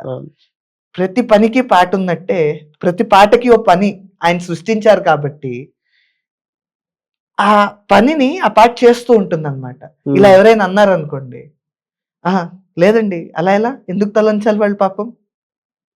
దానికి ముందు లైన్ కూడా ఆయనే రాశారు. పెళ్లిలో సిగ్గు అనేది కొంచెం అందం కదా అంటే నెక్స్ట్ లైన్ కౌంటర్ అంతటి మహానేరం ఏం చేశానని. సో ఇలా ప్రతి చోట మీకు కనిపిస్తారు. ఆయన ఇంటర్వ్యూస్ చాలా మంది కోట్ చేస్తూ ఇలా ఇలా అని చెప్తూ ఉంటారు. దాంట్లో ఈ బెనిఫిట్ ఆఫ్ అడ్వాంటేజ్ ఏదైతే ఉందో, ఈ బెనిఫిట్ ఏదైతే ఉందో అది మనం ఆయన సాహిత్యం తెలుసుకుంటే మనిషిని మంచిగా గౌరవిస్తామండి. బేసిక్ గా ఆయన సాహిత్యంలో జగమంత కుటుంబం నాది అని ఆయన నమ్మారు. ఆయన కుటుంబంలో చేర్చుకునేవాళ్ళు. ఆయన బాబాయి, మామయ్య, అన్నయ్య, తమ్ముడు ఇలానే పిలిపించుకునేవాళ్ళు. అది కనుక మనకు అర్థమైతే, ఆయన సాహిత్యం కనుక అర్థమైతే మనం చేయగలిగింది ఏంటి అంటే మనిషిని మనిషిగా గౌరవిస్తూ ఇదంతా నా కుటుంబం అని ఫీల్ అవ్వగలుగుతాం. అంతే. అంతకు మించిన ఆనందమో అంతకు మించిన సంపద ఏముంటుంది. సో అది సీతారామ శాస్త్రి గారు ఆయన సాహిత్యాన్ని అర్థం చేసుకుంటే మనం పొందగలిగిన అడ్వాంటేజ్ అది. అంతే. ఆయన ఉన్న కాలంలో ఉన్నాము అని గర్వంగా చెప్పుకోగలిగింది లేదా ఆయన కొద్దో గొప్ప మాకు తెలుసు అని చెప్పుకోవడం ఏ జన్మలో ఏ పుణ్యమో కానీ అది అదృష్టం అంతే. నైస్ నైస్ అండి. మీ బుక్ మంచిగా పబ్లిష్ అవ్వాలి, మంచి సక్సెస్ అవ్వాలని కోరుకుంటున్నాం. అయ్యో తప్పకుండా. Thank you. ఐ మీన్ అది ఆయన ఒకసారి విఎన్ఆదిత్య గారు అన్నారనమాట ఈ మాట ఒక ఇంటర్వ్యూలో చెప్తూ, సీతారామ శాస్త్రి గారి గురించి చెప్పుకుంటూ వస్తూ నా గురించి గంట సేపు మాట్లాడావు, ఎంత బాగా మాట్లాడావు అని ఆయన పొగిడారంట సింగపూర్ సభకి వెళ్ళినప్పుడు. ఇంట్రొడక్షన్ ఇచ్చారు ఈయన. సో ఆదిత్య గారిది ఒక స్టేట్మెంట్, అవునండి నేను ఎంతైనా మాట్లాడగలుగుతాను ఎంత గొప్పగా అయినా, బికాజ్ నేను మాట్లాడుతుంది సిరివెన్నెల సీతారామ శాస్త్రి అన్న గొప్ప విషయం గురించి, మీకేముందండి మాట్లాడడానికి మా వెధవ జీవితం తప్ప అని. సో ఆయన గురించి రాస్తున్నాం కాబట్టి బరువు బాధ్యత, దాంతో పాటు ఆ పుస్తకంలో కంటెంట్ ఆల్రెడీ ఉంటుంది కానీ రాసే నా మీద బరువు బాధ్యత అండ్ రెండిటితో పాటు నేను నేర్చుకుంటున్నది కూడా చాలా ఉంది ఇన్ ద ప్రాసెస్. ఇప్పటికి నేను 3, 4, 5, 6 ఇలా డ్రాఫ్ట్లు రాసేసి కొట్టేసి చించేసి మళ్ళీ రాస్తూ, జనరల్లీ నేను అంత చేయను. ఇంత చేస్తున్నాను అంటే దానికి కారణం మళ్ళీ ఆయనే. సో ఒక పుస్తకం రేపు పొద్దున ఇంకోరికి సహాయపడాలి అన్న కాంక్షతో రాస్తున్నాను కాబట్టి, నేను కూడా అదే ప్రాసెస్ ఫేస్ చేస్తున్నాను కాబట్టి ఐ హోప్ నేను ఏవేవైతే అధిగమిస్తూ వచ్చానో చదివిన వ్యక్తికి అలాంటివి ఎదురవుతాయి, అలాంటి మార్పులు జరుగుతాయి అని. ఇందులో కొంత స్వార్థం నాదే. బీయింగ్ అ హోమియోపతిక్ డాక్టర్, నేను ఇందాక అన్నట్టు మానసిక విశ్లేషణను, మానసిక స్థితికి ఎక్కువ ప్రాధాన్యత ఇస్తాం. కొంతైనా ఈ పుస్తకం చదివి వాళ్ళు కొంచెం థాట్ ప్రాసెస్ని, లైఫ్ స్టైల్ని మార్చుకుంటే, నా దగ్గరికి కొంచెం తక్కువ జనాలు వస్తే నేను కొంచెం ఎక్కువసేపు రాసుకోగలను. సో అలా జరుగుతూ ఉంటుంది. నేను ఎప్పుడూ సరదాగా అంటానన్నమాట, మెడిసిన్ ఏదైతే ఉందో అది నాకు, నా కథలకి పుట్టిల్లు. ఓకే. అక్కడి నుంచి నా కథలు పుడతాయి. కాబట్టి నేను నా రచనను ఆపకూడదు. ఎందుకంటే నా ఆలోచన కంటిన్యూటీ. కానీ పుట్టిల్లు మాత్రం నా మెడికల్ ప్రాక్టీస్. సో ఆ రెండు కలిసే ఉంటాయి. నేను ఇందాక అన్నట్టు ఇంటర్ట్వైన్డ్, అందుకు ఇంటర్ట్వైన్డ్. సో అలా కొంత అక్కడ నాకు జనాలు తక్కువ వస్తే కొంచెం రాసుకోవచ్చు. ఎవరైనా ఎక్కువ మంది రావాలనుకుంటారు, మీరు తక్కువ మంది వస్తే బాగుంటారు. నేను ఎప్పుడూ నమ్మే సిద్ధాంతమేనండి, నా అవసరం మీకు అస్సలు రాకూడదనే కోరుకుంటాను. నా వాట్సాప్ స్టేటస్ కూడా పెడతాను. ఓకే. నా అవసరం మీకు ఎప్పుడు రాకూడదని కోరుకుంటాను. వస్తే మాత్రం ముందుంటాను. ఎందుకంటే ఇంకో వ్యక్తి కష్టపడాలి ఆర్ వాడికి రోగం రావాలి అని అనుకోవడానికి ఎందుకో మళ్ళీ ఇంత ఇన్ఫ్లుయెన్స్ ఉంది కాబట్టి ఆయన కారణమే అంటాను నేను. మనం అనుకోలేం కదండి, జగమంత కుటుంబం అంటే నా కుటుంబ సభ్యుడు ఎలా సఫర్ అవ్వాలని నేను కోరుకుంటాను. నాకు భుక్తే అయ్యుండొచ్చు, నేను అక్కడి నుంచే డబ్బులు సంపాదించుకుంటున్నానేమో, కానీ సరే ఇంకో కష్టం మీదే కదా నేను. సో కొంచెం కొంత తగ్గినట్టే అక్కడ అలా రాకూడదు అని అన్నది నా ఆకాంక్ష. కాకపోతే ఇది హోప్ఫుల్ బిహేవియర్ అంటాము, కానీ వాస్తవానికి ఏంటంటే పాత రోగాలు పోతే కొత్త రోగాలు వస్తూ ఉంటాయి. సో రోగాలు అనేవి వస్తూనే ఉంటాయి. దాన్ని ఎంత తక్కువ చేయగలం, ఎంత హాయిగా ఉండగలం, క్వాలిటీ ఆఫ్ లైఫ్ ని ఎంత పెంచగలం అన్నదే మన డిస్కషన్ పాయింట్ అవ్వాలి. క్వాలిటీ ఆఫ్ లైఫ్ పెరిగినప్పుడు ఈ వ్యాధులు అనేవి తగ్గుతాయి. వ్యాధులు తగ్గుతాయి. అంత మాత్రమే కాదు, మనకి హ్యాపీనెస్ ఇండెక్స్ అని ఉంటుంది, అది కూడా పెరుగుతుంది. సో అందరూ ఆనందంగా ఉండాలండి. ఉపనిషత్తుల్లో అనుకుంటాను, అంత మాత్రమే కాదు, జంధ్యాల గారి సినిమా పేరు కూడా ఉంటుంది, ఆనందో బ్రహ్మ. ఈ ఎండమూరి గారి టైటిల్ కూడా అనుకుంటాను, కరెక్ట్ గుర్తులేదు, కానీ అంత ఆనందంగా ఉండగలగాలి, హాయిగా నవ్వగలగాలి, ఇంకో వ్యక్తిని చూస్తే ఈర్ష్య పడకూడదండి. జీవితం అంత హాయిగా ఉండాలి, సంతృప్తి చెందాలి. సంతృప్తి చెందుతూనే మళ్ళీ లోటు ఉండాలి.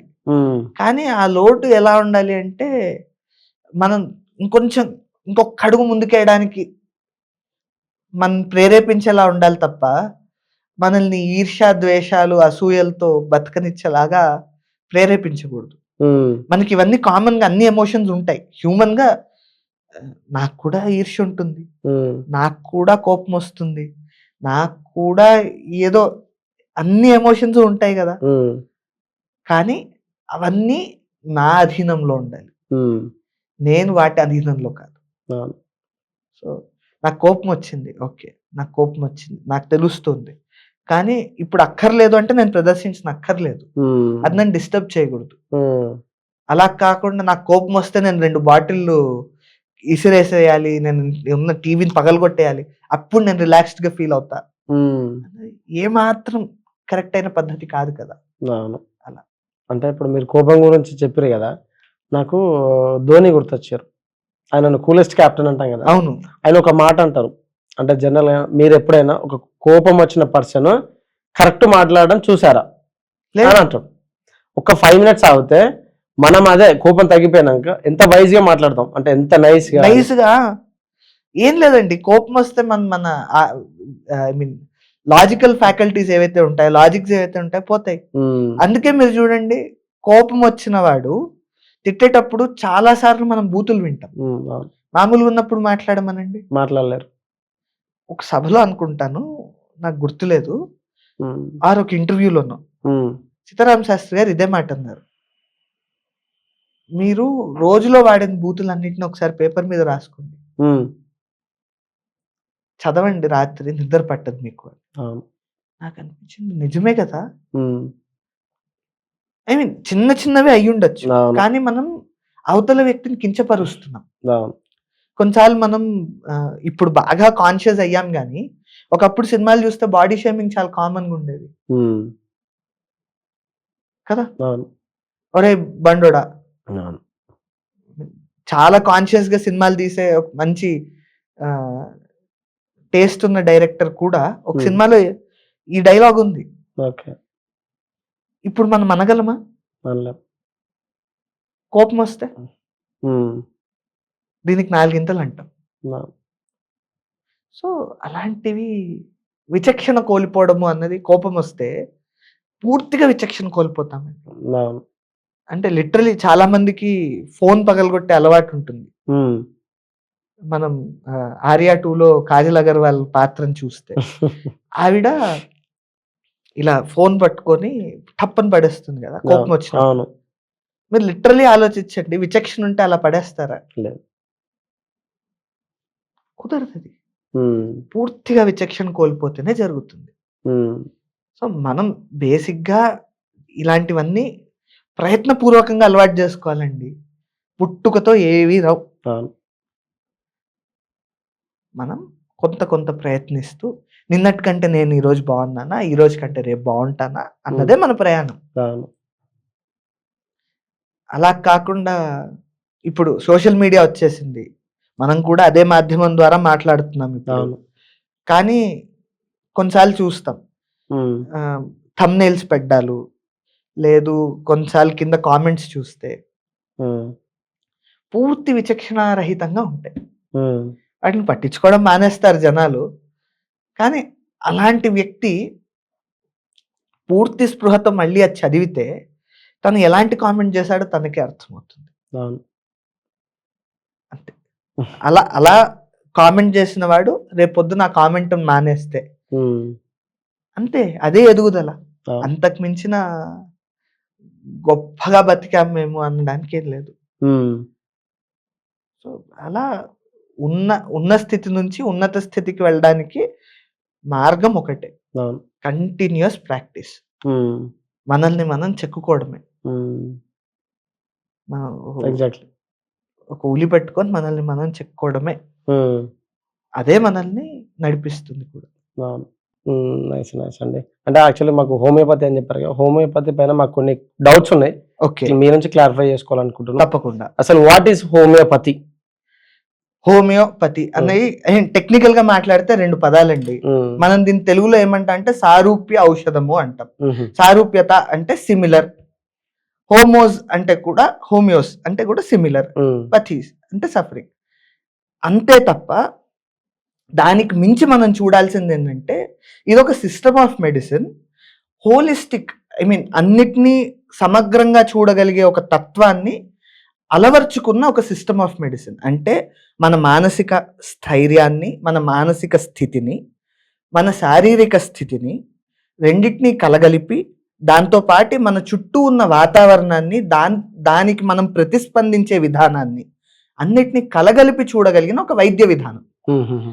ఇది వేరే వైద్య విధానాల కంటే ఏదో విరుద్ధంగానో, ఇంకోలానో కాదు. హ్మ్. కాకపోతే దీనికంటూ దీని ప్రత్యేకతలున్నాయి. హ్మ్. It is unique in its own way. ప్రత్యేకతలున్నాయి. ఓకే. ఆ ప్రత్యేకతలను వల్ల దీనికి ఒక గుర్తింపు. హ్మ్. ఐ మీన్ మనుషులంతా ఒకటే. కానీ ఒక్కొక్కరికి ఒక్కొక్క యూనిక్ క్వాలిటీ ఉంటుంది కదా! అవును. అలాగా. ఎగ్జాక్ట్‌లీ. ఓకే. మన ఇప్పుడు హోమియోపతికి, అలోపతికి డిఫరెన్స్ ఏంటండి అసలు? బేసిక్ డిఫరెన్స్ ఏంటి అంటే ఐడియాలజీలో ఉంది. హుహు. ఇక్కడేమో మనం హోలిస్టిక్‌గా ట్రీట్ చేస్తూ ఉన్నాము. హ్మ్. అలోపతిలో ఏంటి అంటే సిస్టమ్ స్పెసిఫిక్. ఓకే. అంటే ఇప్పుడు Zoom out and Zoom in అంటాం. హ్మ్. ఏ సిస్టమ్ ఆ సిస్టానికి సరిపడా చాలా గొప్పవి. హ్మ్. ఇప్పుడు జూమ్ ఇన్ అంటే ఇప్పుడు ఎలా అంటాను? ఇప్పుడు ఎవరికైనా లివర్ డిసీజ్ వచ్చింది. హ్మ్.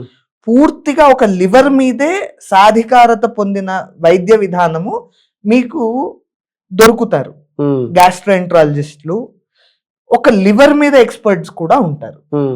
ఐ మీన్ గట్టిగా మాట్లాడితే కంట్లో ఉన్న ఒక చిన్న పొరకి కూడా ఎక్స్‌పర్ట్స్ ఉన్నారు. హ్మ్. So, exactly. అది అంత జూమ్ ఇన్ చేసి ఉంటుంది. హ్మ్. హోమియోపతి వచ్చేటప్పటికి ఇంత ఎక్స్‌పర్టైజ్ ఉన్నా లేకపోయినా మనం చూసేది ఏంటి అంటే సమగ్రంగా మనిషి తత్వం ఎలాంటిది అన్నది హోమియోపతిలో చూస్తాం. So Zoom in and Zoom out. Okay, అంటే ఇప్పుడు సమగ్రంగా వ్యక్తి తత్వాన్ని చూస్తా అన్నారు, మనిషిని పూర్తిగా మనిషి రోగాన్ని స్టడీ చేయడం హోమియోపతిలో చేస్తాం. అంటే మానసికంగా, దాని తర్వాత శారీరకంగా, దాని తర్వాత ఇన్ జనరల్ కొన్ని ఎలా ఉంటాయంటే చాలా జనరలైజ్డ్గా ఉంటాయి. ఐ మీన్ ఎలా చెప్పొచ్చు అంటే క్లైమేట్స్ ఉంటాయి. ఎండాకాలంలోనే కొంతమందికి వస్తూ ఉంటుంది రిపీటెడ్ గా, అదో ప్యాటర్న్, ఆ ప్యాటర్న్ అబ్జర్వ్ చేస్తాం. ఇలా వేరు కోణాల్లో చూడడము అన్నది ఒక హోలిస్టిక్ మెడిసిన్ కి ఉండే అడ్వాంటేజ్. ఇది ఇక్కడ అడ్వాంటేజ్. కానీ ఇప్పుడు మీకు జూమ్ ఇన్ అప్రోచ్ కావాలి అంటే మీకు ఎక్స్పర్ట్ కావాలి. సో దానికోసం హోమియోపతిలో కూడా ఇప్పుడు కొత్తగా ఎక్స్పర్ట్ సబ్జెక్ట్స్ తెస్తున్నారు. ఇన్ ద ప్రాసెస్ లో ఉన్నాం. బట్ ఇప్పుడు ప్రస్తుతానికైతే మాత్రం అంత ఎక్స్పర్టైజ్ అన్నది చాలా తక్కువ మందిలో మాత్రమే చూడగలం. అంటే హోమియోపతి ఒక సూడో సైన్స్ అంటారు, అంటే ల్యాక్ ఆఫ్ ఎవిడెన్స్ ఉంది అంటారు జనరల్ గా, బయట ఇట్లా అంటూ ఉంటారు, మనం వింటూ ఉంటాం కూడా. నేను ఎప్పుడు అనే మాటే, I mean as a student నేను కూడా రీసెర్చ్ చేస్తూ ఉంటాను. ఎండి కరికులం లో పార్ట్ గాను, దాని తర్వాత వ్యక్తిగతంగా నాకు ఆ క్వెస్ట్ ఉంటుంది, ఆ కుతూహలం ఉంటుంది. ఇలా ఎందుకు అంటున్నారు, నిజమైతే అన్ని చోట్ల ఉండాలి కదా అని. నేను ఎప్పుడు నమ్మే విషయమే ఏంటంటే ఇన్నేళ్లగా మంది ఇచ్చినప్పుడు దాని తాలూకు రియాక్షను, దాని తాలూకు రిజల్ట్ కనిపిస్తున్నప్పుడు దీన్ని సూడో సైన్స్ అని కొట్టి పారేయడం కరెక్ట్ కాదేమో.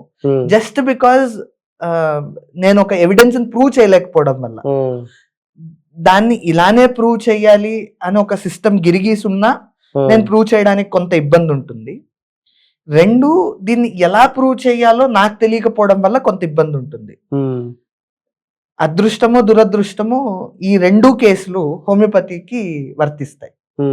కాకపోతే ఇప్పుడు కొంతకాలంగా కొత్తగా ఏం చేస్తున్నారంటే యానిమల్ రీసెర్చ్ లాంటివి జరుగుతున్నాయి. మనం ఏవైతే అలోపతి మెడిసిన్స్ కూడా చేస్తారో అలాంటివి, దాంట్లో కొంతమేర మంచి రిజల్ట్ ఉంది. కాకపోతే పూర్తిగా దాన్ని ఎస్టాబ్లిష్ చేసిన దాఖలాలు ఇప్పుడే మొదలైంది కాబట్టి కొనసాగించాల్సిన ప్రయాణం చాలా ఉంది. అప్పటిదాకా ప్రూఫ్ లేదు కాబట్టి సైంటిస్ట్లో ఆర్ ఈ పూర్తి సైంటిఫిక్ ఎవిడెన్స్ ఉన్న వాళ్ళు ఎవిడెన్స్ వచ్చేదాకా ఈ మాట అనడంలో తప్పు లేదు. కానీ అది పూర్తిగా వాస్తవము కాదు. వాళ్ళ 50-50 ఛాన్సెస్ అంటారు. Permutations and combinations or perspective అంటానండి. 50-50 అనడానికి అటు ఇటు కూడా లేదు కదా. సో ఏది 60 ఏది 40 అన్నది కూడా ఇండివిజువల్ గా డిసైడ్ అవుతుంది. బట్ వాళ్ళు తప్పు కాదు, at the same time correct కాదు అని చెప్పడం మాత్రమే నా ఉద్దేశం. అంటే జనరల్ గా హోమియోపతి అలోపతి అంటే కొందరికి ఎట్లయితే అంటే జనరల్ గా ఇంగ్లీష్ మెడిసిన్స్ వాడతారు, తగ్గదు. బట్ హోమియోపతికి వచ్చేసరికి ఈ మెడిసిన్ వాడినప్పుడు ఇమీడియట్ తగ్గుతుంది. అంటే ఈ డిఫరెన్స్ ఎట్లుంటుంది అంటారు?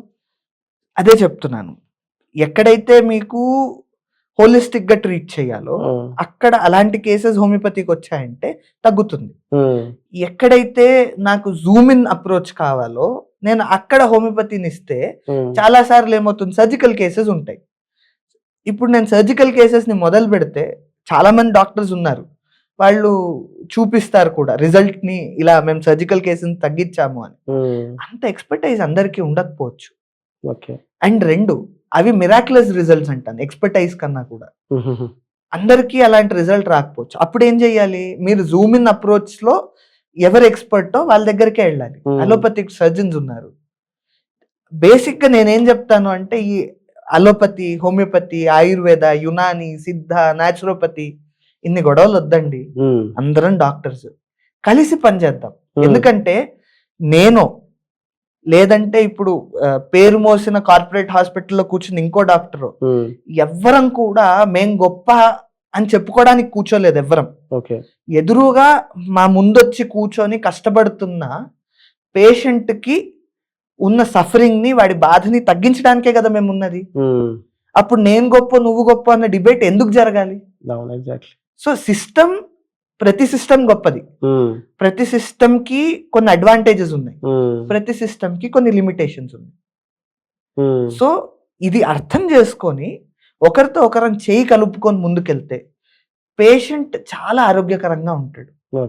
అందుకనే మీరు చూస్తే ఇప్పుడు డైట్ కరెక్షన్స్, మీరు ఏ పెద్ద హాస్పిటల్కి వెళ్ళినా ఏ చిన్న హాస్పిటల్కి వెళ్ళినా డైట్ ఇవి తినాలి పలానా తినాలి అని ఎందుకు చెప్తారు? వాస్తవానికి ఆలోచిస్తే డాక్టర్కేగా నష్టం. మనకి న్యూట్రన్స్ వచ్చినప్పుడు నెక్స్ట్ టైం వెళ్ళాం కదా. కానీ ప్రతి డాక్టరు అనుకునేది ఏంటి అంటే నా పేషెంట్ బాగుండాలి, పేషెంట్ బాగుంటే నేను బాగుంటాను. ఆ సాటిస్ఫాక్షన్ కోసమే అందరం దిగేది. ఈ మెడికల్ ఫీల్డ్ లోకి అడుగు పెట్టేదే అలాంటి ఒక సాటిస్ఫాక్షన్ దొరుకుతుంది అన్న ఒక ఆలోచనతో. కాబట్టి మోస్ట్ ఆఫ్ ద డిస్కషన్ దేని మీద జరగాలి అంటే అందరం ఎలా కలిసి ముందుకెళ్ళాలి అని. అండ్ ఈ మధ్య కాలంలో మీరు మన హైదరాబాద్ లో చూస్తే కూడా చాలా మీటింగ్స్ ఇంటిగ్రేటెడ్ మెడిసిన్ మీద జరుగుతున్నాయి. ఇంటిగ్రేటెడ్ మెడిసిన్ అంటే ఎక్కడ ఎవరు ఎంత సహాయం చేయగలరో అంత సహాయం చేస్తూ పక్కన వాడు ఇంకొంచెం సహాయం చేయగలడు అని తెలిసినప్పుడు పక్కన వాడి దగ్గరికి పంపడం. ఇలా ఇంటిగ్రేటెడ్ అప్రోచ్ లో అందరూ కలిసి ఒక యూనిట్ లాగా పనిచేయడం అన్నది జరుగుతుంది. End of the day cure చేయాలి, end of the day main goal అది. సో దాంట్లో నా సిస్టమ్ గొప్పదా మీ సిస్టమ్ గొప్పదా కన్నా కూడా తగ్గించగలుగుతున్నామా ఈ ఆలోచన ఒక్కసారి అందరిలో వచ్చేసింది అనుకోండి, ఈ డిస్కషన్ అన్నది పూర్తిగా మాయమైపోతుంది. ఓకే, ఇప్పుడు మనకు జనరల్ గా మెడిసిన్స్ హోమియోపతిలో అంటే జనరల్ గా షుగర్ అనేది బ్యాడ్ అంటారు హెల్త్ కు. అవును, అంటే షుగర్ ఫామ్ లో అంటే ఫ్రక్టోస్ ఫామ్ లో మనకు పిల్స్ లో షుగర్ పిల్స్ లో మెడిసిన్ మిక్స్ చేసి ఇస్తారు. అది ఎంతవరకు అంటే డ్యామేజ్ చేయదా బాడీకి ఏమన్నా? ఓకే, దీంట్లో జనరల్ గా అందరం కూడా తీసుకునేటప్పుడు ఆ తెల్ల గోళీలు ఏవైతే సాబుదానా గోళీలు అంటారు చాలా మంది, దాని ద్వారా ఇస్తున్నాం కాబట్టి అందరూ అదే అనుకుంటారు. కానీ వీటిని వెహికల్స్ అంటాం. ఓకే, అది ఫార్మసీ లాంగ్వేజ్. దాంట్లో మనం జనరల్ గా వాడుకలో వాడే సిరప్ అన్న పదం వాడతాం. సిరప్ అన్నది ఒక vehicle. Okay, what is actual meaning of అంటే వెహికల్ అంటే దానికంటూ ఒక నేచర్ ఉండదు. ఓకే, అది ఏం చేస్తుంది అంటే మీరు ఏదైతే మెడిసిన్ ని ఇస్తారో ఆ మెడిసిన్ ని తనలో దాచుకొని మీరు మీ దాకా చేర్చడం కోసం ఆర్ ఒక పేషెంట్ దాకా చేర్చడం కోసం మధ్యలో కొంత స్టోరేజ్ కొంత ట్రాన్స్పోర్ట్ మెకానిజం ని చేస్తుంది. అది మనం ఇస్తున్న సబ్స్టెన్స్ ని మార్చదు, దాని కెమికల్ ఫార్ములేషన్స్ ని మార్చదు, దాంతో రియాక్ట్ అవ్వదు. దాన్ని వెహికల్ అంటాం. అలా సిరప్ ఒక వెహికల్, ఆక్వా డిస్టిలేటా అదొక వెహికల్, నీళ్ళే ప్రాపర్ గా మనం వాడే ప్యూర్ వాటర్ అదొక వెహికల్. దాని తర్వాత హోమియోపతిలో ఈ రెండిటికన్నా కూడా ఫస్ట్ ఆక్వా డిస్టిలేటా అని వాడతాం. తర్వాత షుగర్ పిల్స్ మీరు ఏదైతే అంటున్నారో వైట్ కలర్ అది వాడతాము. అది కాకుండా హాలాండ్ మిల్క్ అని ఉంటుంది, అది వాడతాం. అది పౌడర్ లాగా ఉంటుంది, అది పూర్తి ఫైబర్ గోట్ మిల్క్ తో తయారు చేస్తారు. పూర్తిగా దాని ఫ్యాట్స్ దాంట్లో ఉన్న కార్బ్స్ అన్ని తీసేసి ఓన్లీ పీచు పదార్థంతోనే దాన్ని తయారు చేస్తారు. బాగుంటుంది. అది జనరల్ గా పిల్లలకి ఈ పిల్స్ ని గొంతులో ఇరుక్కోకుండా నమిలేటప్పుడు నమలడానికి ఇబ్బంది ఉన్నప్పుడు పిల్లలకి వాళ్ళకి ఇస్తాం. ఇవేవి కాకుండా డైరెక్ట్ గా వాటర్ లో కలుపుకోమని ఇస్తాం. పేషెంట్ కి ఎవరికి ఎలా కావాలో దాన్ని అంచనా వేసుకొని ఇస్తాం.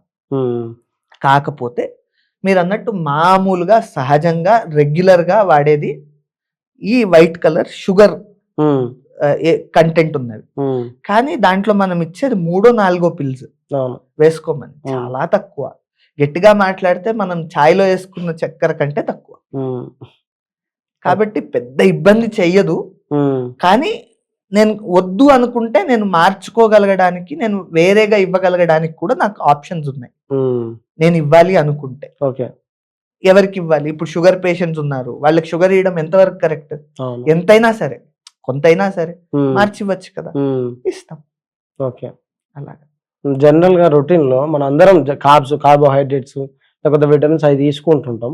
బట్ అందరూ ఈ ఫైబర్ని అవాయిడ్ చేస్తారు. అంటే ఇంతకుముందు ఫైబర్ ఇస్తారని చెప్పారు కదా మీరు ఆ పౌడర్ ఫామ్లో. జనరల్గా ఫైబర్ అనేది అవాయిడ్ చేస్తారు. అనేది మన ఫైబర్ కంటెంట్ మన డైలీ లైఫ్లో ఎంత ఇంపార్టెంట్, అవి ఏ ఏ ఇంగ్రీడియంట్స్ వస్తువులలో ఉంటాయి, వెజిటేబుల్స్ ఆర్ కార్న్స్ సంథింగ్ వేట్లో ఉంటాయి. పర్ఫెక్ట్.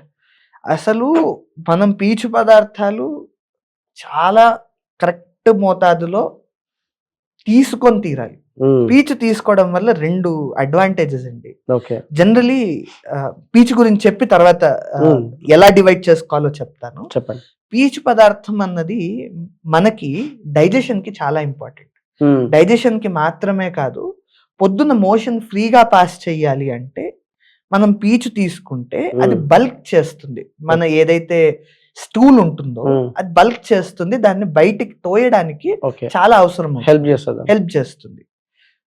సో ఇలాంటి పీచు పదార్థాలు ఎలా దొరుకుతాయి అంటే మనకు సాలడ్స్, ఫ్రూట్స్. ఇంకా చాలా గొప్ప విషయం ఏంటంటే మనం తినే పాప్కార్న్ ఉంటుంది కదా, కాన్స్టిపేషన్ ఉంటే అది కూడా తినమని చాలా మంది సజెస్ట్ చేస్తారు. I mean cheap and best corns, మన మొక్కజొన్న. మీరు ఏమన్నా తినండి, న్యాచురల్ గా దొరికే వస్తువులు, ప్లాంట్ బేస్డ్ ప్రోడక్ట్స్ ఎంతో కొంత ఉంటుంది ఫైబర్.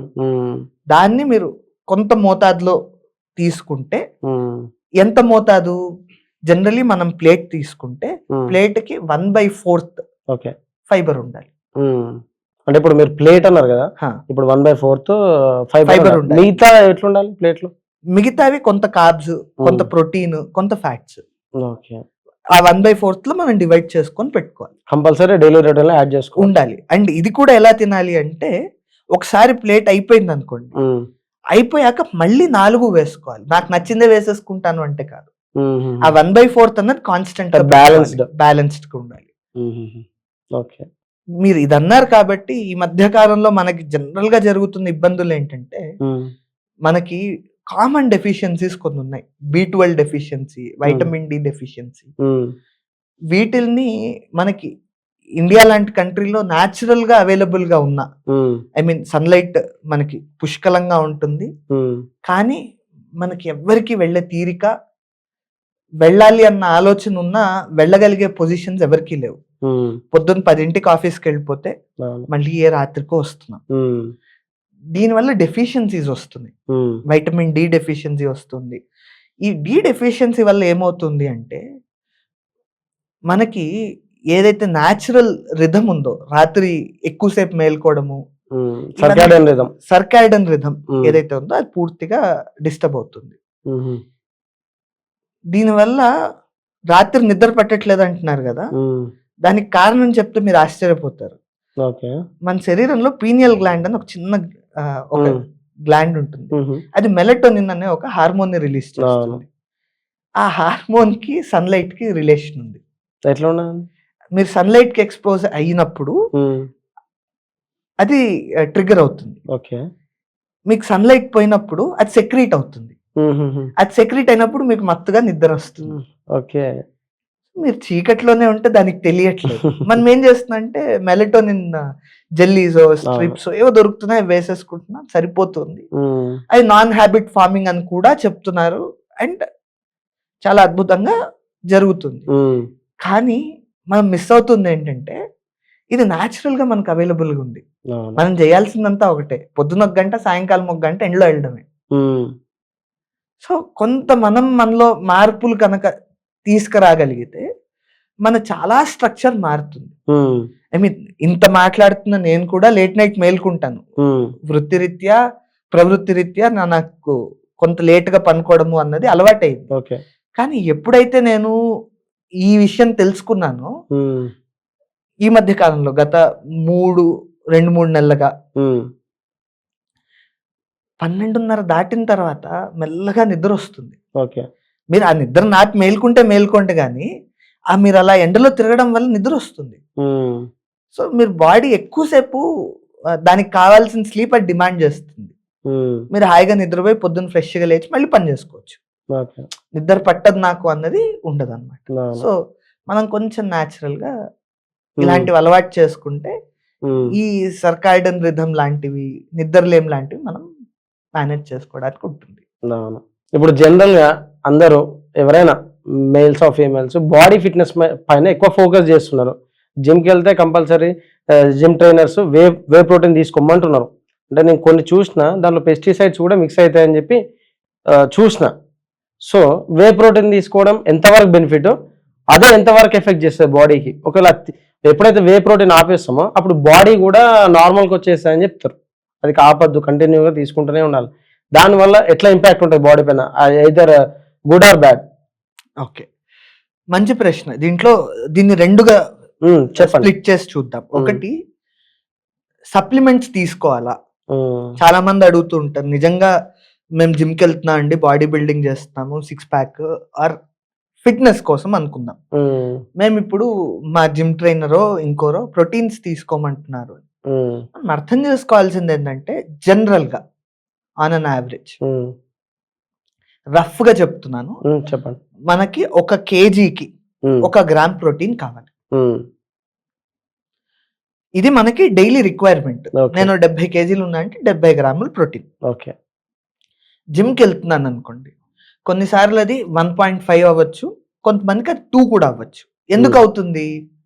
మనం జిమ్ చేసినప్పుడు మజిల్ ఏదైతే ఫైబర్స్ ఉంటాయో ఆ ఫైబర్స్ స్ట్రెచ్ అవుతాయి, ఇంజూర్ అవుతాయి.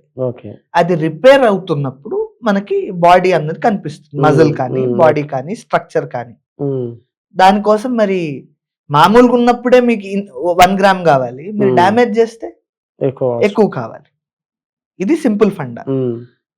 అది వే ప్రోటీనా, లేదు ప్లాంట్ ప్రోటీనా, లేదు వీగన్ ప్రోటీన్స్ కూడా కొన్ని ఉన్నాయి, లేదు వేరు వేరు సోర్సెస్ నుంచి తీసుకుంటున్నామా అన్నది ఎవరి అవసరానికి, ఎవరి ఇష్టానికి వాళ్ళకి సంబంధించింది. కాకపోతే దీంట్లో కొన్ని కెమికల్స్ కలుస్తున్నాయి, కొన్ని మెటల్స్ కలుస్తున్నాయి అన్నప్పుడు ఎలాంటి వాటిల్లో కలుస్తున్నాయి అన్నది చూసుకోవాలి. మనం తీసుకుంటున్న ప్రోడక్ట్ ఏంటి? కల్తీ అన్నది ఏ స్థాయిలో అయినా జరగచ్చు. మనం తాగే పాల దగ్గర నుంచి పీల్చే గాలి దాకా ఏదైనా కల్తీ జరగచ్చు. ఈవెన్ మనం మినరల్ వాటర్ అనుకొని హాయిగా తాగేసే వాటర్ కూడా మనం తిప్పి చూస్తే తెలుస్తుంది దాన్ని ప్యాకేజ్ డ్రింకింగ్ వాటర్ అని మెన్షన్ చేసి ఉంటాడు. Package drinking water with added minerals, అంటే అదే మినరలైజ్డ్ ప్యూరిఫైడ్ వాటర్ ఏం కాదు. సో మనం ఏం వాడుతున్నాము అన్నది ఒక వినియోగదారుడిగా మనం పూర్తి స్పృహతో వాడాలి. కంపెనీ టు కంపెనీ ఇప్పుడు జనరలైజ్ చేసి అన్ని వే ప్రోటీన్లు ఒకలాగా అని చెప్పలేము. సో బెటర్, నన్ను ఎవరైనా అడిగితే వే కన్నా నేను ప్లాంట్ ప్రోటీన్, పీ ప్రోటీన్ అని దొరుకుతుంది మనకి, కంపారిటివ్లీ కొంచెం చీపర్ కూడా. నేను జనరల్ గా అయితే అది సజెస్ట్ చేస్తూ ఉంటా. కానీ దీనికంటే ముందు ఇంకో మాట చెప్తా. హాయిగా మనమే కొంచెం హెల్త్ కాన్షియస్ గా ఉన్న ఎవరైనా మార్కెట్కి వెళ్ళి ఆర్గానిక్ లేదంటే నాన్ పెస్టిసైడల్ మీకు ఇవి దొరుకుతాయి, పెసలు ఇలాంటివి దొరుకుతాయి, బీన్స్, అవి తెచ్చుకొని రాత్రి నానేసుకుంటే 2వ రోజుకి మొలకెత్తుతాయి. హాయిగా పిడికెట్ తినొచ్చుగా. స్ప్రౌట్స్ అంటాం, దానికి కొంచెం బాగా నిమ్మకాయ పిండి వేసుకొని కొంచెంగా ఉప్పు వేసుకొని బాగుంటుంది. సో మనం అర్జెంటుగా దాన్ని ఏమంటారు, వేరే దాని మీదకే వెళ్ళిపోవాల్సిన అవసరం ఏం లేదు. ఇవన్నీ చేస్తూ ఇంత చేసిన తర్వాత కూడా మీకు కొంత తగ్గు ఉంటుంది. మీకు నాకు 75 గ్రాములు కావాలంటే నేను 40 గ్రాములు చేస్తే నాకు ఇంకా బ్యాలెన్స్ ఉందిగా. దాన్ని వేతోనో, పీ ప్రోటీన్ తోనో, లేదంటే తోఫుతోనో, ఇంకో దానితోనో ట్రై చేద్దాం. అంతే తప్ప డైరెక్ట్ దాని మీదకి వెళ్ళడం ఎందుకు అన్నది నా ప్రశ్న. కన్విన్స్ అయిన వాళ్ళందరూ కూడా కన్వర్ట్ అయ్యి హాయిగా ఫుడ్ ని మేనేజ్ చేయడము, కుదరని వాళ్ళు ప్రోటీన్ షేక్స్ లాంటివి తీసుకోవడం. ఎండ్ ఆఫ్ ద డే మనం చేస్తున్న మజిల్ డ్యామేజ్ కి అది మళ్ళీ ఎఫెక్ట్ అవ్వకుండా రికవర్ అవ్వడానికి దానికి ఇస్తున్న స్ట్రెంగ్త్. ఆ స్ట్రెంగ్త్ మనం ఎలా అయినా ఇవ్వాలి. సో ఇక్కడ జిమ్ ట్రైనర్స్ తప్పు కాదు, వాళ్ళు చెప్పేది కరెక్టే. కానీ పూర్తి అవగాహన మనం చేసుకోకపోవడమో, వాళ్ళు మనకు అర్థమయ్యేలా చెప్పకపోవడమో ప్రాబ్లం. ఓకే, ఇలా అందరూ ఉన్నారు అని కూడా కాదు మళ్ళీ. ఓకే. అంటే జనరల్‌గా ఫీమేల్స్‌లో పీసీఓస్, పీసీఓడీస్ ఇప్పుడు ఇంక్రీజ్ అవుతున్నాయి. అంటే మీ పాయింట్ ఆఫ్ వ్యూలో అవి ఎందుకు అట్లా, వాటి మెయిన్ ప్రాబ్లమ్ ఏమై ఉండొచ్చు ప్రెజెంట్ సొసైటీలో?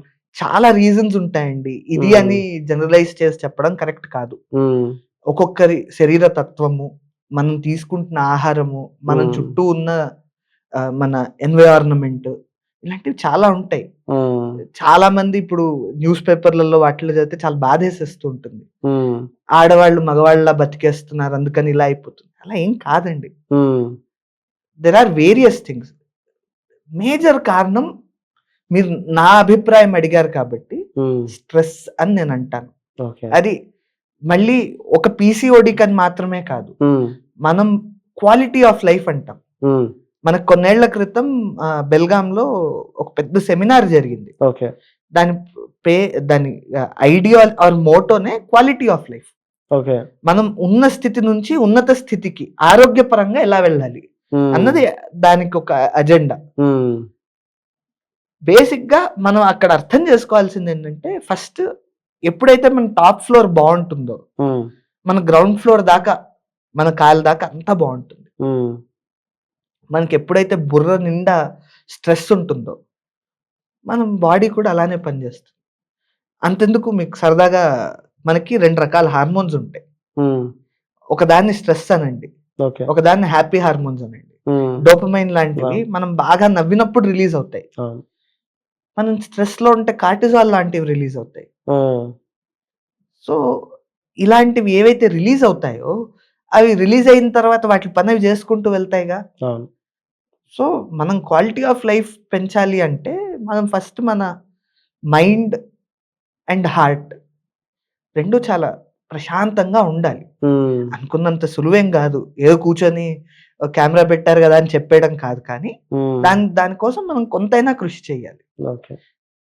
మనం మీరు ఇలా అంటే నాకు హాయిగా నవ్వడం కూడా చచ్చి చెడి సాధించాలా సుఖశాంతులు అని సీతారామ శాస్త్రి గారు ఒక పాటలో రాశారు. నాకు అది గుర్తొస్తుంది అనమాట. ప్రశాంతంగా హాయిగా నవ్వలేమా? మనం ప్రశాంతంగా ఉండడానికి కూడా ఒక యుద్ధం జరగాల, మనలోనే ఉంది కదా. చేయాల్సి వస్తుంది యుద్ధం కూడా, తప్పట్లేదు. Sad reality. కాకపోతే కొంతైనా ప్రయత్నించి ప్రశాంతంగా ఉండడానికి ప్రయత్నిద్దాం. ఇంత బిజీ లైఫ్ లో ఉరుకులు పరుగులు కొంచెం ఎక్కడైనా ఆపగలమేమో చూద్దాం. వారానికి ఒక్క రోజైనా మన కోసం మనం బతకగలమా? లేదు ఇంటికి వచ్చిన తర్వాత 1 గంట మనతో మనం మాట్లాడుకోగలమా? లేదు కొంచెం సేపు మనం రిలాక్స్డ్ గా మెడిటేషన్ చేసుకోగలమా? వాస్తవానికి ఆలోచిస్తే మనకు నచ్చిన పనులు మనం చాలా చేసుకోలేని పొజిషన్ లో కరెంట్ ఉన్న జనరేషన్ కి అదొక శాపం లాంటి వరం లాంటి శాపం. ఎందుకంటే ఆపర్చునిటీస్ ఎక్కువైపోయాయి, కానీ నచ్చిన పని చేసుకునే అవకాశం చాలా తక్కువ మందికి దొరుకుతుంది. సో అది కనుక మనకు కుదిరితే కొంతమేర ఈ స్ట్రెస్ తగ్గుతుంది. సో అలా మనం కొంత చేసుకోగలిగితే రోజుకు 1 గంట, లేదు రోజుకు కుదరట్లే అంటే వారానికి కుదరట్లేదంటే నెలకు కుదరకపోతే 3 నెలలకో మనకు ఆనందం ఇచ్చే పనులను కొన్ని చేసుకుందాం. సరే, అలాగా. ఓకే అండి. ఇప్పుడు హోమియోపతి అనేది మన జెనెటిక్ కన్వెన్షనల్ ట్రీట్మెంట్ అని కూడా చేస్తారు. అసలు ఏంటంటే అసలు జెనెటిక్ కన్వెన్షనల్ ట్రీట్మెంట్ అంటే ఏంటి? అసలు ఎట్లా వర్క్ చేస్తుంది? దాని గురించి ఎంత తక్కువ మాట్లాడితే అంత మంచిదండి. విషయం చెప్తాను. హోమియోపతిలో కూడా మార్కెటింగ్ గురించి చాలా వస్తాయి. ఓకే. దాంట్లో ఎంత వాస్తవం ఉంది, ఎంత అవాస్తవం అని అదే నీటిలో ఉన్న నేను మాట్లాడడం అంత మంచిది కాదు, పద్ధతి కాదు. హోమియోపతిలో జీన్స్ అన్నవి మనకి జన్మతహా వచ్చేవి. దాన్ని మార్చాలి అంటే చాలా కష్టం. దానికంటూ ఒక సపరేట్ సిస్టమ్ ఉంది. ఊరికే మార్చేస్తాము అన్న క్లెయిమ్ వితౌట్ ఎనీ ఎవిడెన్స్, మళ్ళీ మా సిస్టమ్నే ఇంకా సూడో సైన్స్ అని చెప్పడానికి మేమే బలపరుస్తున్న ఒక ప్రయోగం అన్నమాట. Unfortunate reality. అది పక్కన పెడితే హోమియోపతి ట్రీట్మెంట్ ఎలా ఉంటుందో కూడా చెప్తాను. మీరు ఇది అడిగారు కాబట్టి చెప్పండి.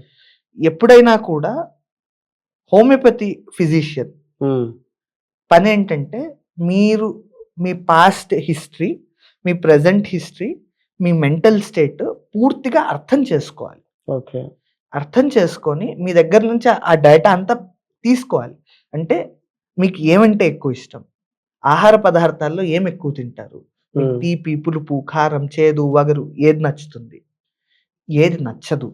ఎలాంటి క్లైమేట్ మీకిష్టం? ఎలాంటి క్లైమేట్ మీకు పడదు? ఏమన్నా క్లైమేట్‌తో అగ్రవేషన్స్ ఉన్నాయా? ఏమన్నా అగ్రవేషన్స్ అంటే ఏమన్నా మీకు ట్రిగ్గర్ చేసేవి, లేదంటే ఉన్న సిట్యుయేషన్‌ని ఇంకొంచెం పెంచేవి. హ్మ్. తలనొప్పుంది. నేను చల్ల ప్రదేశానికెళ్తే నాకు తలనొప్పి ఎక్కువవుతుందండి. హ్మ్. సో, ఇలాంటివన్నిటిని అర్థం చేసుకొని ఏం చేస్తే తగ్గుతుంది? హ్మ్. కొన్నిసార్లు నాకు వేడిగా కాపడం పెడితే తగ్గుతుందండి. లేదు, నేను చల్ల నీళ్లు తాగితే నాకు కొంచెం రిలీఫ్‌గుందండి. హ్మ్. ఇలాంటివన్నీ మనం చూస్తూ ఉంటాం. హ్మ్. ఇవన్నీ అర్థం చేసుకోవాలి. వీటిలన్నిటిని ప్రతీదీ ఒక డీటెయిల్డ్ ఆహ్, ఐతో చూడాలి. హ్మ్. సూక్ష్మంగా మొత్తం గమనించి ఇన్నిటికి మీరు 4 ఇబ్బందులు చెప్పొచ్చు, 5 ఇబ్బందులు చెప్పొచ్చు, ఒకటే చెప్పొచ్చు. హ్మ్. అన్నిటికి కలిపి ఒకటే మందివ్వాలి. ఓకే. నేను 4 మందులిస్తాను, 4 కలిపిస్తాను, ఇలాంటివేవి సిస్టమ్ ఒప్పుకోదు. హ్మ్. ఒకటే మందివ్వాలి. హ్మ్. ఆ ఒక్క మందు, ఆ ఒక్క మందు ఎన్ని సార్లివ్వాలి అన్నది మళ్ళీ డాక్టర్ డిసైడ్ చేస్తారు. హ్మ్. ఆ ఇచ్చింది మన బాడీకి వంట పట్టి, అది రియాక్ట్ అయ్యి, దాని రిజల్ట్‌ని చూపిస్తుంది. హ్మ్. అలా కాకుండా ఇంకా వేరే ఏ విధానాలు వాడినా అది సరైన పద్ధతి కాదు.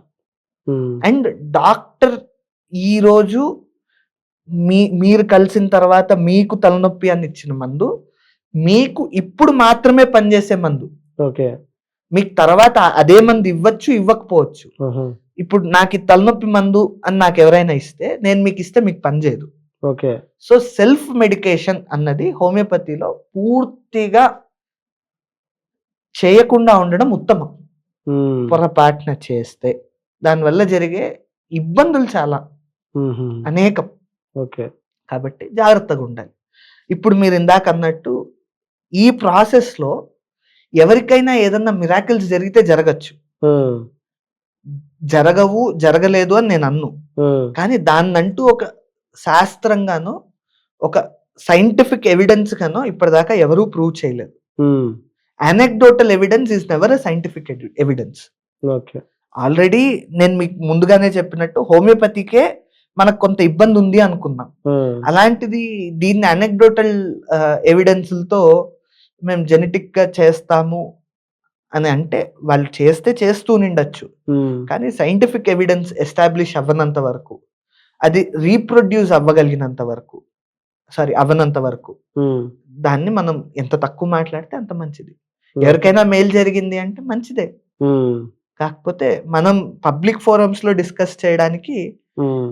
ఇంకా ఆ స్థాయిలో దాని మీద ఎవిడెన్సెస్ లేవు అన్నది మాత్రం నేను చెప్పగలిగిన విషయం. హ్మ్. అంటే హోమియోపతి జనరల్‌గా ఒక పేషెంట్ పైన గాని, సపోజ్ జనరల్‌గా ఫీవర్ సంథింగ్ ఏదో ప్రాబ్లమ్‌తో మీ దగ్గరకొస్తాడు. హోమియోపతి ట్రీట్‌మెంట్ అసలు ఎట్లా యాక్ట్ చేస్తది ఒక పర్సన్ పైన? చాలా మంచి ప్రశ్న. చాలామంది చాలా రకరకాలుగా యూట్యూబ్‌లో చెప్పిన సమాధానాలున్న ప్రశ్న. హ్మ్. అవేవీ కాకుండా అసలు హోమియోపతి ఎలా పనిచేయాలో చెప్తా. హ్మ్. మనకి రోగమొచ్చింది. హ్మ్. రోగము అన్న దానికి వెనకాల చాలా ప్రాసెస్ ఉంటుందా? ఉండదా? ఉంటుంది. ఇప్పుడు నాకు ఫర్ ఎగ్జాంపుల్ ఆహ్, మామూలు కన్వెన్షనల్‌గానే మాట్లాడుకుందాం. హ్మ్. డయాబెటిస్ వచ్చింది. హ్మ్. టప్పున రాత్రికి రాత్రికి రాదుగా. అవును. ఒక్కొక్క అడుగు వేసుకుంటూ హ్మ్.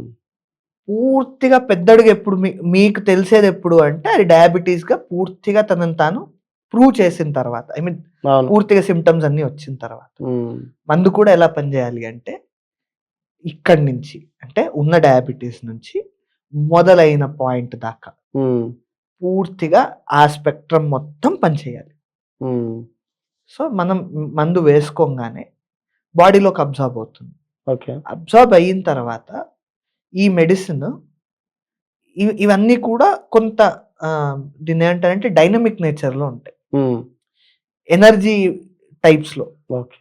ఆ ఎనర్జీ బాడీ అబ్జార్బ్ చేసుకొని, మనమిచ్చిన మెడిసిన్కి మన బాడీలోని సెల్స్ ఎనర్జీ రెస్పాండ్ అయ్యి దీన్ని టెక్నికల్గా చెప్పాలి అంటే దీన్ని వైటల్ ప్రిన్సిపల్ అని, దాన్ని డ్రగ్ ఫోర్స్ అని ఓ చాలా ఉంటాయి. కానీ సింపుల్గా మనకు అర్థం అవ్వాలి అంటే ఈ ఎనర్జీతో రియాక్ట్ అయ్యి మెడిసిన్ మన బాడీతో రియాక్ట్ అయ్యి ఒక చేంజ్ని ప్రొడ్యూస్ చేస్తుంది. ఆ ప్రొడ్యూస్ చేసిన చేంజ్ ఏదైతే ఉంటుందో ఆ పర్టిక్యులర్ చేంజ్ వల్ల మనకు క్యూర్ వస్తుంది. ఇందాక నేను చెప్పినట్టు ఈ మెడిసిన్ సెలెక్ట్ చేయడం చాలా ఇంపార్టెంట్. దీనికి ఒక ప్రొసీజర్ ఉంది. ఎలాంటి మెడిసిన్ సెలెక్ట్ చేయాలి? ఇలాంటి సిమ్టమ్ ఏ మెడిసిన్ అయితే ప్రొడ్యూస్ చేస్తుందో అలాంటి సిమ్టమ్ అదే మెడిసినే తగ్గిస్తుంది. అంటే ఇప్పుడు ఫర్ ఎగ్జాంపుల్ మేము ఉప్పుతో కూడా మందు తయారు చేస్తాం. నాట్రమ్యూర్ దాని పేరు. దానికి ఉన్న ప్రధాన లక్షణం ఏంటి? ఎండలోకి వెళ్తే తలనొస్తుంది. ఇది సిమ్టమ్ అనుకోండి. ఇది నేను ఆరోగ్యకరమైన వ్యక్తుల మీద ఈ మందు ఇచ్చినప్పుడు, ఓవర్ డోస్ చేసినప్పుడు నాకు ఈ సిమ్టమ్ ప్రూవింగ్ లో వస్తుంది. అదంతా ఒక బుక్ ఉంటుంది. అందులో ఉన్న సిమ్టమ్స్ అన్ని నాకు గుర్తుండాలి.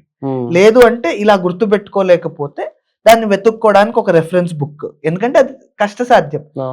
500 సిమ్టమ్లు గుర్తు పెట్టుకోవచ్చు, కానీ 5000 డ్రగ్ల ఒక్కొక్క డ్రగ్ మీరు కనీసం అనుకుంటే 30 పేజీలు ఉంటుంది.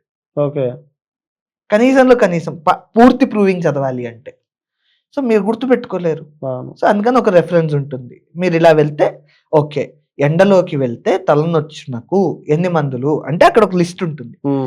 ఈ మందులతో మిగతా సిమ్టమ్స్ అన్ని మ్యాచ్ అయ్యే రెమెడీ ఏంటి అన్నది మనం చెక్ చేస్తాం. అంటే సింపుల్ అండి. మనం అర్థం చేసుకోవాలి అంటే మనం ఫాల్ కి పీకోకి మన అక్కలతోనో అమ్మలతోనో వెళ్ళినప్పుడు మనం చూస్తాం కదా, వాళ్ళు ఏం చేస్తారు, రెండింటిని పక్క పక్కన పెట్టి కంపేర్ చేస్తారు కదా. సింపుల్ అలానే సిమ్టమ్స్ ని మందుని అలా కంపేర్ చేస్తాం. మ్యాచ్ అవుతుంది, ఒకటే మ్యాచ్ అవుతుంది. ఏది మ్యాచ్ అవుతుందో ఆ మెడిసిన్ ఇవ్వాలి. అంతే తప్ప ఇంకోలా చేస్తే మనకి రిజల్ట్స్ అనేవి కరెక్ట్ గా రావు. ఇది పద్ధతి. సో ఇలాంటి మంది ఇచ్చినప్పుడు బాడీలో మనం ఏం చేస్తున్నాం, సిద్ధాంతం ఏంటి అంటే మన బాడీ లోపల ఒక ఎనర్జీ ఉంటుంది. ఆ ఎనర్జీ మన మొత్తం శరీరాన్ని కంట్రోల్ చేస్తుంది. ఓకే, ఆ ఎనర్జీ కనుక కొంచెం వీక్ అయిపోతే మన బాడీలోకి ఈ వేరియస్ బ్యాక్టీరియాలు లాంటివి వస్తాయి. అలాంటివి వచ్చినప్పుడు మనకి రోగం వస్తుంది. సో వీక్ అయింది ఏంటి? ఎనర్జీ. ఆ ఎనర్జీకి మందు ఇవ్వాలి. అంటే ఇమ్యూనిటీ సిస్టమ్ అంటున్నారా? ఎనర్జీ అంటే కాదు, వాస్తవానికి కాదు, కానీ అర్థం చేసుకోవడానికి వాడుకలో వాడే పదాలు ఇవి. ఒక రకంగా చెప్పాలి అంటే మన లోపల ఉన్న ఆత్మ, చేతనా శక్తి ఏదైతే ఉంటుందో ఆత్మ, అది మొత్తం శరీరాన్ని కంట్రోల్ చేస్తుంది కదా. సో అందుకని కొంత స్పిరిచువల్ బ్యాక్గ్రౌండ్ కూడా ఉంది హోమియోపతికి. అందుకనే చాలా సార్లు మానసిక రోగాలు ఏవైతే ఉన్నాయో ఎక్కువ శాతం తగ్గడానికి తగ్గాయి అన్న దాఖలాలు కూడా ఇందువల్లే. ఇలా ఎక్కువసేపు మాట్లాడి కౌన్సిల్ చేసి చెప్పి పేషెంట్ ఆటోమేటిక్గా కొంచెం బెటర్మెంట్ ఫీల్ అవుతాడు. అది నైస్ అండి. థ్యాంక్ యూ ఫర్ కమింగ్ అండి. అయ్యో థ్యాంక్ యూ అండి, చాలాసేపు మాట్లాడాను. నాకు మీతో మాట్లాడుతున్నంతసేపు ఏదో పాడ్కాస్ట్ లో ఉన్నాను అన్నది నాకు తెలియలేదు. సరదాగా నేను నాతో పాటు కూర్చొని ఎక్కడైనా కాఫీ డేలోనో లేదంటే కాలేజ్ లో నా జూనియర్స్ తోనో మాట్లాడినట్టే అనిపించింది. సేమ్ నాకు అదే ఫీల్ ఉందండి. Thank you so much. Thank you అండి, థ్యాంక్ యూ వెరీ మచ్. మీరు చెప్పిన ప్రతి పదం కూడా మా ఆడియన్స్ కి ఎంతో యూస్ఫుల్ అవుతుంది. అవుతుంది అంటే నేను చాలా ధన్యుడినండి, అవ్వాలి అని మాత్రం కోరుకుంటాను. థ్యాంక్ యూ అండి.